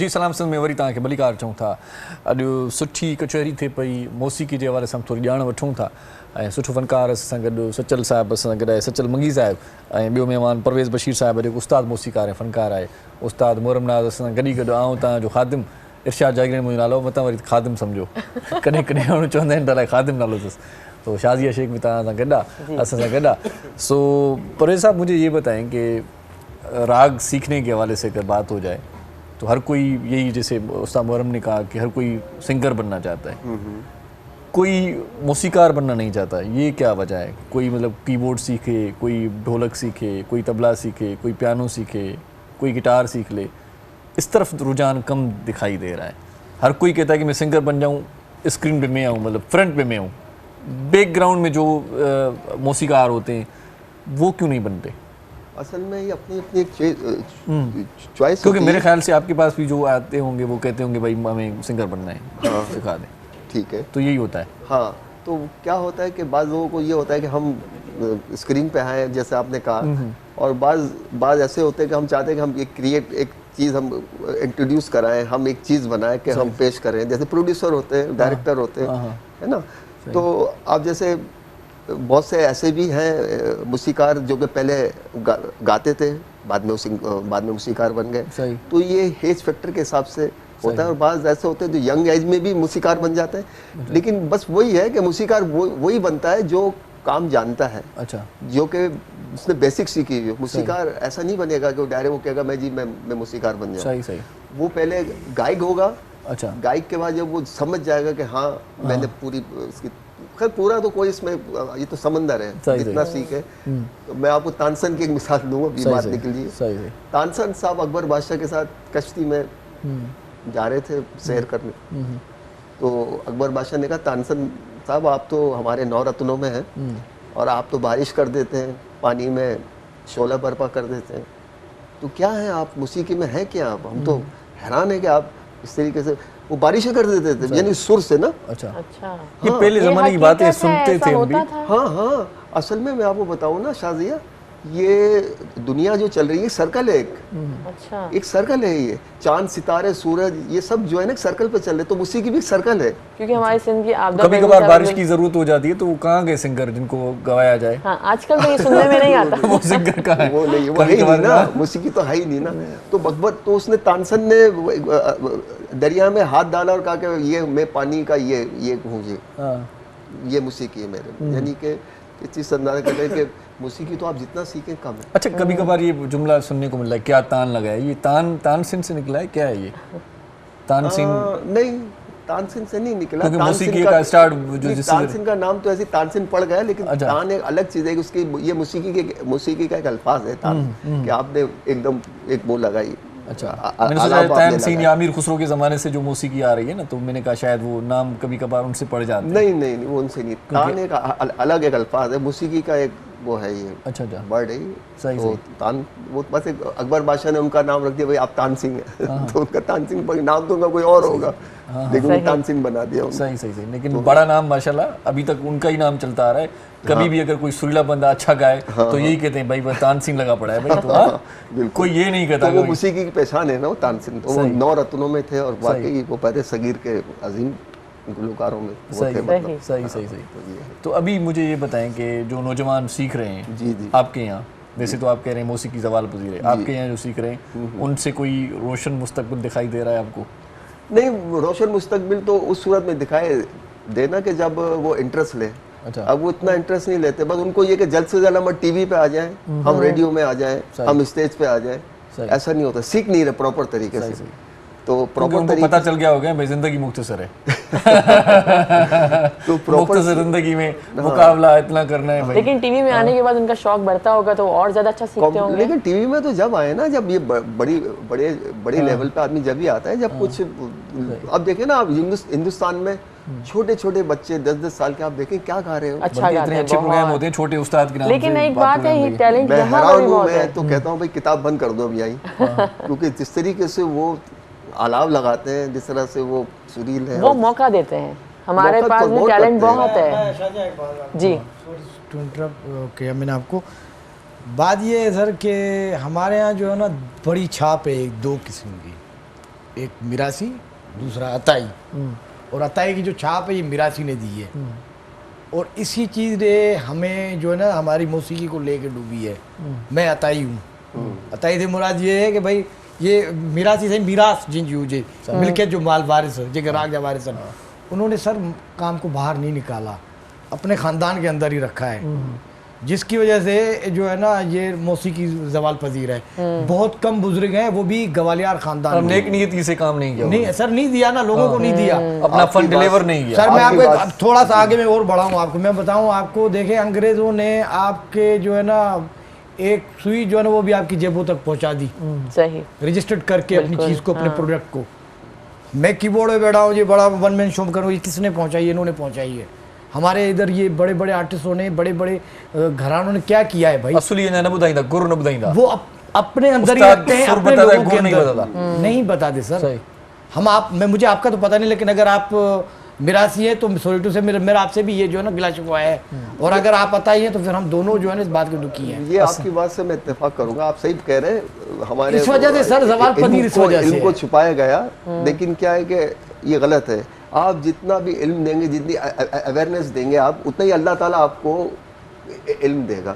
अब हमारे यहाँ जो है ना वो समझते नहीं जी, वो बस मेरे पास जो है ना वो लेके जाएगा अपने साथ ही सारा। बल्कि असां वटि जेको अहम शुबो हुयो न, इन वारे सां मूंखे यादि आयो जेको असां वटि हिकमत जो जेको अहम शुबो हो न, इहो बि इन जे करे सवाल पसीर थियो, छो त हकीम जेके पुराणा जेके हुया सुठा हकीम, उन्हनि पंहिंजो इल्मु विरायो न, कंहिंखे ॾिनो कोन, उहे मरी विया। हाणे अताई हकीम जेके आहिनि उहे पहिरियों था गुर्दा पेर था ॾियनि माण्हुनि जा। जितना इल्म देंगे अल्लाह ताला उतना ही आपको इल्म देगा। सर ये अपना एक और, मैंने फिल्म इंडस्ट्री की आपने बात करी, तो उस पर मैंने जो है ना बहुत से किसी वो कॉन्फ्रेंस के अंदर यही बात आ रही थी, फिर वो इंटरव्यू के दौरान जो है ना मुख्तलिफ डायरेक्टर्स, प्रोड्यूसर्स, राइटर्स और मौसीकार, कंपोजर सब थे, तो उन्होंने कहा कि क्या बात है कि इंडिया की एक चीज़ आती है वो इतना सुपर डुपर हिट हो जाती है, और हमारे यहाँ ऐसा नहीं होता। कहता है जी वो बात ये है कि असी ये कहते हैं कि इस तरह दी बनाए कि कोई माइदा लाल गा नहीं सकता इनू, और वो जो कहते हैं कि भाई मैं ऐसी बनाई है कि बच्चा बच्चा गाएगा। तो ये अन्ना है हमारे अंदर भाई। जब भी तो मैं यही बार बार कह रहा हूँ ना कि मौसीकी इसलिए खत्म हो गई, मैं आपके नहीं है वो है ही नहीं, वो जिन्होंने वो अपने साथ ले गए। हर इंसान खुद अपनी हद तक ऊंचा रहना चाहता है। हाँ तो गलत है ना। और ये मौसीकी नहीं, दुनिया का कोई भी इल्म हो, आप अगर इल्म को जितना एक्सटेंड, जितना आप फैलाएंगे, अल्लाह ताला आपको उतना देगा आपके। और अब आप ये कह दें जी बस मैं सीख लूं, बल्कि किसी को सिखाना तो अच्छी बात है, आपका ही नाम होगा ना कि भाई उस्ताद कौन है, उस्ताद भाई जो है हमारे। बिल्कुल। अब ये ये छोटी ज़हन वाले लोग होते हैं। मुशर्रफ साहब ने थोड़ा सा काम किया उस पे, मुशर्रफ साहब ने जो ये इदारा बनाया है नापा के नाम से, हर साल जो वहाँ पे एक फेस्टिवल होता है, समझे कि दुनिया के मुख्तलिफ ममालिक से बड़े बड़े आर्टिस्ट आते हैं, म्यूजिशियंस आते हैं। हमारे यहाँ जो बड़े बड़े उस्ताद खान साहब हैं वो उसमें शरीफ पार्टिसिपेट करते हैं, इंडिया से भी। तो ये उन्होंने एक बड़ा ज़बरदस्त प्लेटफॉर्म बनाया। अब किस हालात में ये मुझे पता नहीं है कि जो नौजवान वहाँ पर बाकायदा तरबियत हो रही है अभी, जो सीखने वाले बंदे हैं। मौसीकी के अलावा और भी बहुत सी चीज़ें हैं, जैसे म्यूजिशियन बनना है तो म्यूजिशियन के लिए। मैं ये कह रहा हूँ कि हमारे यहाँ जो है ना, ये हमने इस चीज़ को समझना है आर्टिस्ट बनना है तो कि ये जो गोरे लोग हैं ये अपने चीज़ को, अपने हुनर को रजिस्टर्ड करके खुद भी कमा रहे हैं, लोगों को भी पहुंचा रहे हैं, और आने वाले मुस्तकबिल में जो है ना ये और जो है ना इसको तरक्की मिलेगी। हमारे यहाँ ये हो रहा है कि अभी तक मिरासी पंचा। अच्छा हम अताई भी मिरासी हो गए। हिकिड़ी ॻाल्हि अताई त पंहिंजे घर ते हिकिड़ी ॻाल्हि एड कंदो हलां, मुंहिंजो हिकिड़ो दोस्त चवंदो आहे, अताई ते वरी यादि आयो, हिकिड़ो दोस्त चवंदो आहे बाबा अताई न भलो, छो त हिन ते अलाह जी अता थियल आहे, इहो अताई सही है। नहीं वो मिरासी बोलता है कि हमसे अता हुआ है उसको, हमने दिया है इसको, पर दिया नहीं, वो बेचारा देख देख के जो है ना। अच्छा मेरी नज़र में एक बात मैंने ये भी नोट किया है कि हमारे यहाँ मौसीकी का सवाल इसलिए भी हो रहा है कि हमारे जो लिसनर हैं या हमारी जो अवाम है या हमारी जो कौम है पाकिस्तानी, हम तनकीद ज़्यादा करते हैं। कोई भी चीज़ आ जाए कि भाई ये अच्छा नहीं हुआ, इस तरह से ये भी गा रहा है, भाई ये भी मौसीकार है, ये इस तरह अच्छा नहीं है। दूसरी चीज़ को या दूसरे ममालिक की कोई भी चीज़ हम एडॉप्ट कर लेते हैं, उसको बड़ी मतलब वो पसंद करते हैं, बहुत पसंद करते हैं। बड़ी बात होती है ये उनकी, हमारे लिए। वो असल में है ना, अपनी चीज़ को पसंद नहीं करते हैं। कहावत है कि घर की मुर्गी दाल बराबर। सही। तो अभी राहत फ़तेह अली खान का मिसाल ले लें, यहाँ पर था तो क्या पसी रही थी उसको, कोई इतनी नहीं थी। जब वो भारत में फिल्म इंडस्ट्री में उसने गाया, आतिफ असलम ने जब वहाँ पर गाया, फिर हम उनको जानते हैं, फिर हम उनका नाम लेते हैं, फ़ख्र फिर महसूस होता है कि भाई हमारे यहाँ पहले क्यों नहीं होता था। ये आतिफ असलम की बात करी आपने, इनका जो पहला एल्बम आया था आदत, उसके मैं एक दफ़ा साउंड मास्टर, बहुत बड़ा नाम रहा है हमारे पाकिस्तान का, तो वहाँ पे बात हो रही थी, वो कह रहे थे कि जी वो बेचारा जहाँ भी लेके जा रहा था ना एल्बम, क्या भाई चिल्ला रहा है, क्योंकि इस तरह कोई गाना हो क्या है भाई है। अब उसी चीज़ ने उसको कहाँ पहुँचा दिया। मैं ये कह रहा हूँ तो ऐसे अगर आवाज़ें अगर इनको ट्रेंड किया जाता शुरू में, क्या ये उस्तादों के पास नहीं गया होगा ऐसा नहीं है। असल में मैं यही तो कहना चाह रहा था। प्रोग्राम में खुशबू को शामिल करते हैं। जी, खुशबू कालर का नाम है। जी, उसको शामिल करते हैं। अस्सलाम वालेकुम। हेलो, अस्सलाम वालेकुम। वालेकुम सलाम। भेण कीअं आहियो? ठीकु आहियो अदी? जी अल्लाह जो शुक्र आहे, तव्हां ॿुधायो? असीं बिल्कुलु ठीकु ठाक। किथां ॻाल्हाए पई अदी भेण खुशबू? जी असां कराची मां ॻाल्हायूं। अच्छा, मां बि चवां तंहिंजे करे खुशबू जल्दी अची वई, परे जी खुशबू न अची। छा चवणु चाहींदी भेण? जी असांखे गानो तव्हांजो ॿुधणो आहे, सिंध टीवी ते हलंदो आहे, तूं बि सुहिणी मां बि सुहिणी, हिन जा 3-4 लफ़्ज़ ॿुधाईंदा। वाह वाह वाह, इहो ॿुधायूं था तव्हांखे थोरी देरि। मां ईअं जुगारे छॾियां थो छो त असां वटि प्रॉपर हिकिड़ो सुठो फनकार सचल मगी साहिबु असां सां गॾु आहे। जेकॾहिं मां ॻाईंदुमि त पोइ सचल मगी साहिबु ॿाहिरि निकिरी जेको जहिड़ो कंदो न मूंसां, उहो वॾो मसइलो थींदो। तव्हांजे करे तव्हांजी फरमाइश ते आउं थोरो जुगारियां थो, वॾी महिरबानी। मुंहिंजे एल्बम जो उस्ताद कलाम आहे ॿिए जो, तूं बि सुहिणी ऐं मां बि सुहिणो मिली जोड़ी भली आहे। वाह वाह वाह। ओ कहीं डाइण जी नज़र लॻे न, कहीं डाइण जी नज़र लॻे न, छो त दुनिया यार वई सारी जली आहे। तूं बि सुहिणी ऐं मां बि सुहिणो मिली जोड़ी भली आहे। माशाअल्लाह, वाह वाह ज़बरदस्त। वधीक असुली कलाम सचल ॿुधाईंदो। सचल खां ॿुधूं था। बाबा असां सचल जा पैरोकार आहियूं। वाह वाह कयो साईं, तव्हां खां ॿुधो आहे सुठो कलाम।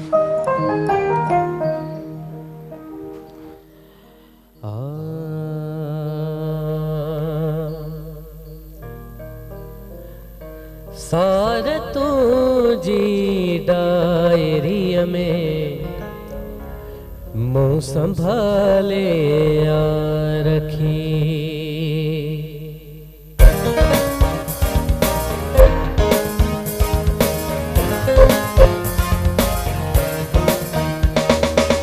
सार तुझी डायरीअ में मूं संभाले रखी। सार तुझी डायरीअ में मूं संभाले रखी। सूंह तुझी शायरीअ में मूं संभाले रखी। सार तुझी डायरीअ में मूं संभाले रखी।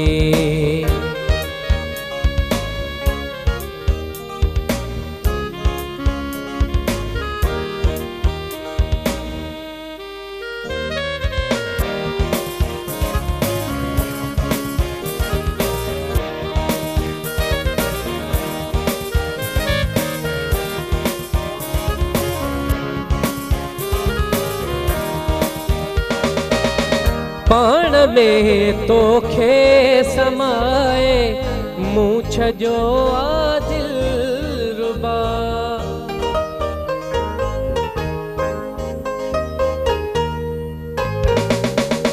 पाण में तोखे समाए मूं छजो आ दिलरुबा। मुर्क तुंहिंजी रोशनीअ में मूं संभाले रखी। सार तुझी डायरीअ में मूं संभाले रखी। सार तुझी डायरीअ में मूं संभाले रखी।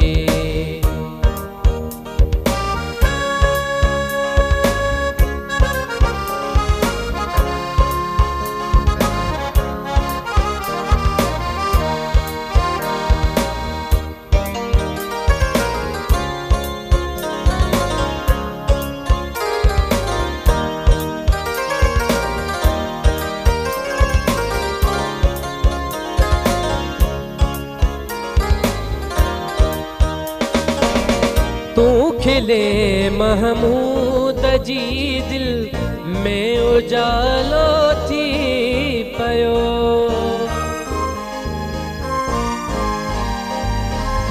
तू खिले महमूद जी दिल में उजालो थी पयो। सूंह तुझी यह हयाती मूं संभाले सार तुझी डायरीअ में मूं संभाले रखी। सार तुझी डायरीअ में मूं संभाले रखी। मुर्क तुझी रोशनीअ में मूं संभाले रखी। सार तुझी डायरीअ में मूं संभाले रखी। सार तुझी डायरीअ में मूं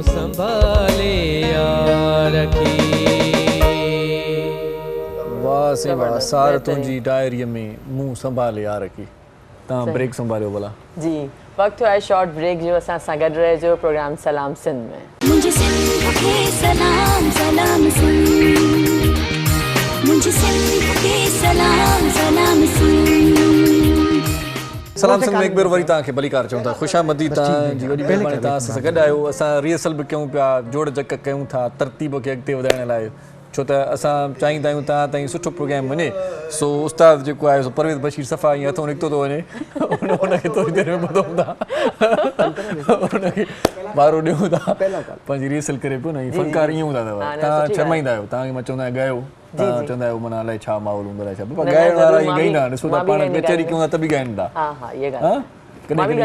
ईअं न हिकिड़ो ॾींहुं अहिड़ो वेंदो माना बाक़ाइदा ईअं तव्हांजो दौरु थींदो ऐं ज़माने में शोर थींदो हमारा भी दौर आएगा मुझे भी दौर ईंदो करे अलाह करे वो दौरो पइजी न वञे तव्हांजे दौर में सो ॻाल्हि इहा आहे त उस्ताद ऐं ख़ासि तौर ॿई मूसीकार आहिनि न जेसीं ताईं पाण में सेटिंग ठाहिनि सही तेसि ताईं पाण कचहरी कयूं पंहिंजी सही ॻाल्हि आहे उस्ताद सचल मंगी बि असां सां गॾु आहे उस्ताद बि पाण सुठो ॻाए थो उन करे मां त चवां थो उस्ताद आहे इहो सचल ताईं कॾहिं खां माना ॻाइणु शुरू कयो तव्हां मां 2007 खां वठी वाह वाह हा माना वॾो वरसो थी वियो आहे इहो तव्हांखे बि ॻाईंदे ॻाइणु पंहिंजी जॻह ते पर उन दौर खां वठी सिखां पियो सही सही सिखां पियो माना ॿोॾ पोइ आई 2010 में 2010 में आई घणा फनकार आहिनि न ॿुधी आहे उहे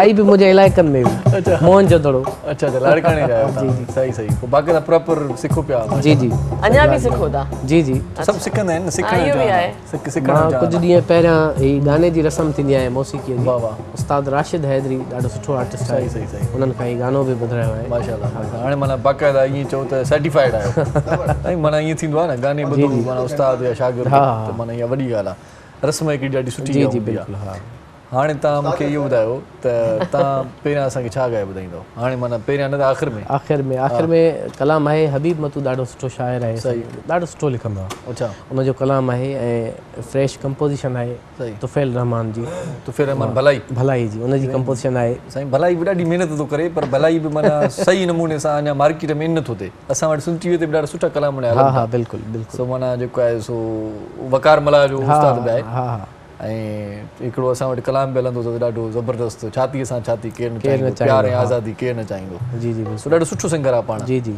कंपोज़र बि ॾाढो सुठो आहे ॾाढो सुठो पर जीअं न माना ईअं उहो कहिड़ी पोज़ीशन हुजे उहो रिकॉग्नाइज़ चहिरो न आहे न माण्हुनि जे हथ में आहे भलाई करे थो सभिनी सां भलाई करे वॾो टैलेंट आहे सची ॻाल्हि आहे इलाही छोकिरनि खे पाण बि नौजवान छोकिरो आहे पर सभिनी खे माना ॿुधाए मूंखे ॾाढियूं कंपोज़िशन वणंदियूं आहिनि सही मुंहिंजा बि ॿ टे कलाम ॻाया आहिनि हुन पर हाणे तव्हां ॿुधायो साईं कलाम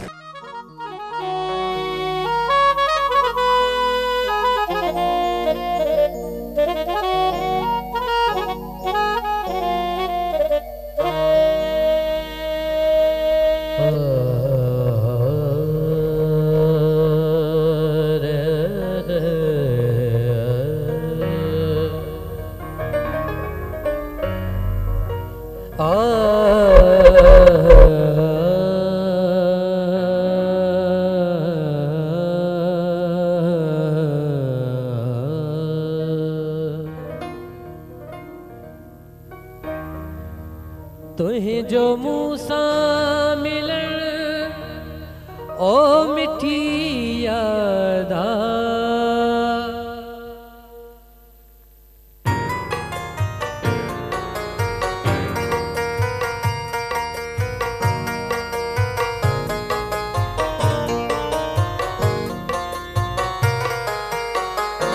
तुंहिंजो मूं सां मिलण ओ मिठी याद तुंहिंजो मूं सां मिलण ओ मिठी याद हो रे अचण सो लिखी याद हो रे अचण सो लिखी याद तुंहिंजो मूं सां मिलण तुंहिंजो मूं सां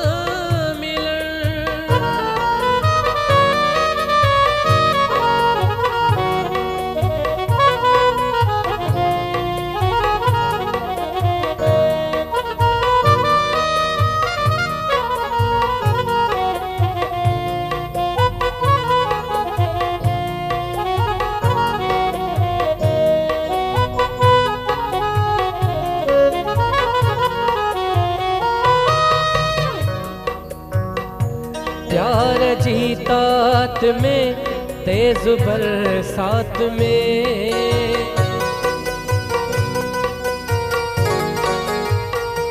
प्यार जीतात में तेज बरसात में प्यार जीतात में तेज बरसात में प्यार जीतात में तेज बरसात में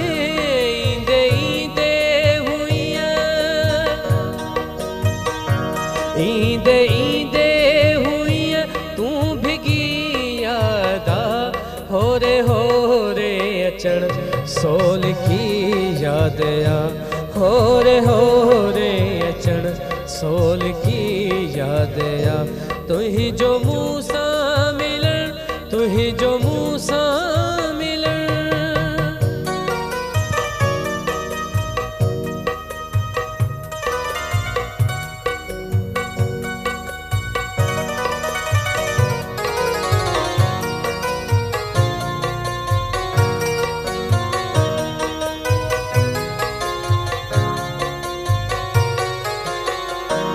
एक दफ़ो थी मिलन में वही देर हुई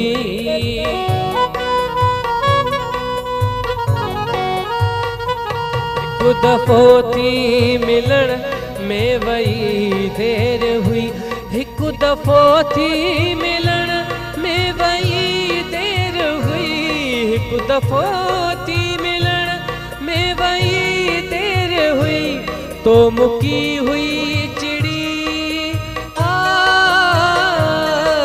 मुकी हुई चिड़ी साच की यादा तो मुकी हुई चिड़ी साच की यादा हो रे अचण सोल की याद आ हो रे अचण सोल की याद आ तुही जो मूसा मिलन तुही जो मूसा मिलन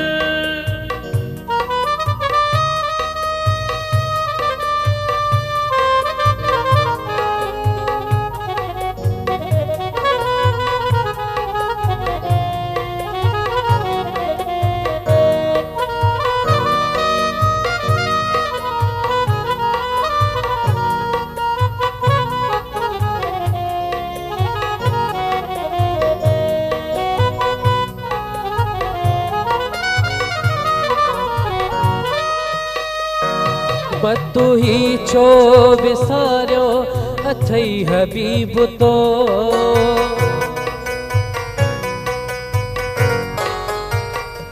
मत तू ही छो विसारियो अथई हबीब तो मत तू ही छो विसारियो अथई हबीब तो मत तू ही छो विसारियो अथई हबीब तो नेठ आई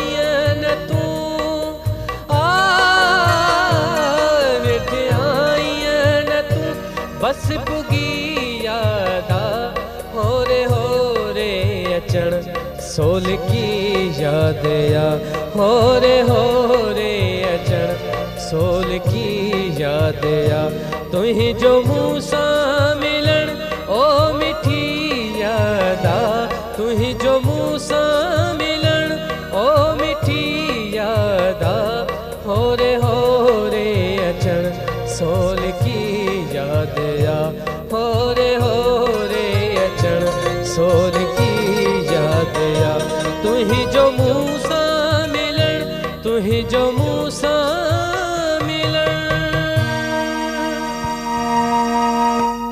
वाह सिंह ॾाढी सुठी शायरी अभिमत साहब जी वाह वाह मज़ो अची वियो ईअं न अभिमत साहब सो ॾाढी महिरबानी साईं तव्हांजी सचल मंगी साहब तव्हां प्रोग्राम में टाइम ॾिनो सुठा कलाम ॿुधाया परवेज़ साहब आपका बहुत शुक्रिया प्रोग्राम में आए दिली ख्वाहिश है कि आपसे भी कुछ सुना जाए आखिर में ज़रूर सुनेंगे आपसे ये हमारी फरमाइश है हाँ बिल्कुल एक गज़ल है जी बहुत अच्छी गज़ल है बहुत अच्छी पोइट्री है जी वो सुनेंगे हम अपने प्रोग्राम का इख्तिताम कर लें बिल्कुल तो एक्स्ट्रो कर लें जी जी तो साथ ही साथ आपका कलाम सुनेंगे सो मरम साईं तव्हां लखत वारा तव्हां ॾाढी सुठी माना जफ़ाकशी कई आहे जो बाक़ाइदा ईअं ख़बर पई आहे सुरीला फनकार ईंदा आहिनि तव्हांखे तव्हां चयो आहे त वॼाइण में मज़ो ईंदो आहे असांखे ॿुधण में मज़ो ईंदो आहे सही था चओ ॾाढो सुठो लॻो शाज़ीअ पाण हाणे मोकिलायूं महफ़िल खे चवंदा आहिनि मथो छॾिजे सो ॾाढो सुठो अॼु प्रोग्राम रहियो पंहिंजो पंहिंजनि प्यारनि जो दिलि वारनि जो घर वारनि जो नंढनि ॿारनि जो बुज़ुर्गनि जो बीमारनि जो ऐं उन्हनि जो बि ख़्यालु रखियो जिन जो ख़्यालु रखण वारो केर बि कोन्हे।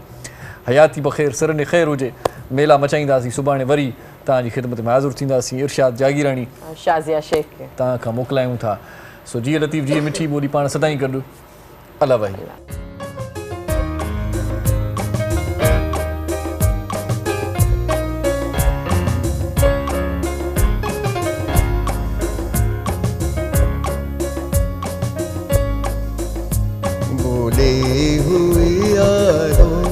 मुझे इतना ना सताओ, अब चैन से रहने दो, मेरे पास ना आओ। भूली हुई यादों मुझे इतना ना सताओ, अब चैन से रहने दो, मेरे पास ना आओ।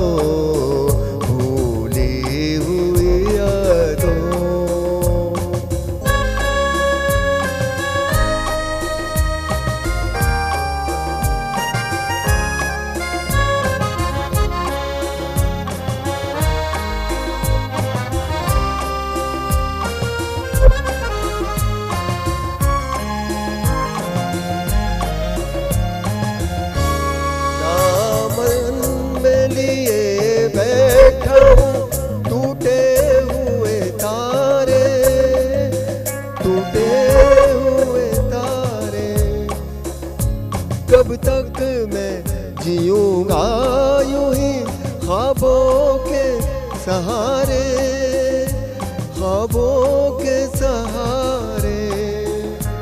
दीवाना हूँ अब और न दीवाना बनाओ, अब चैन से रहने दो, मेरे पास ना आओ। मुझे इतना ना सताओ, अब चैन से रहने दो, मेरे पास ना आओ। भूली हुई यादों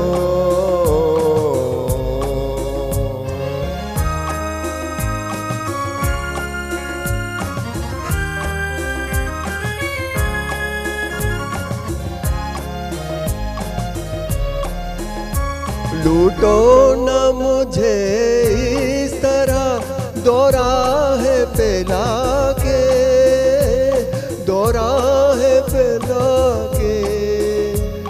आवाज न दो एक नई राह दिखा के, नई राह दिखा के। संभला हूँ मैं गिर गिर के, मुझे फिर न गिराओ, अब चैन से रहने दो, मेरे पास ना आओ। भूली हुई यादों मुझे इतना ना सताओ, अब चैन से रहने दो, मेरे पास ना आओ।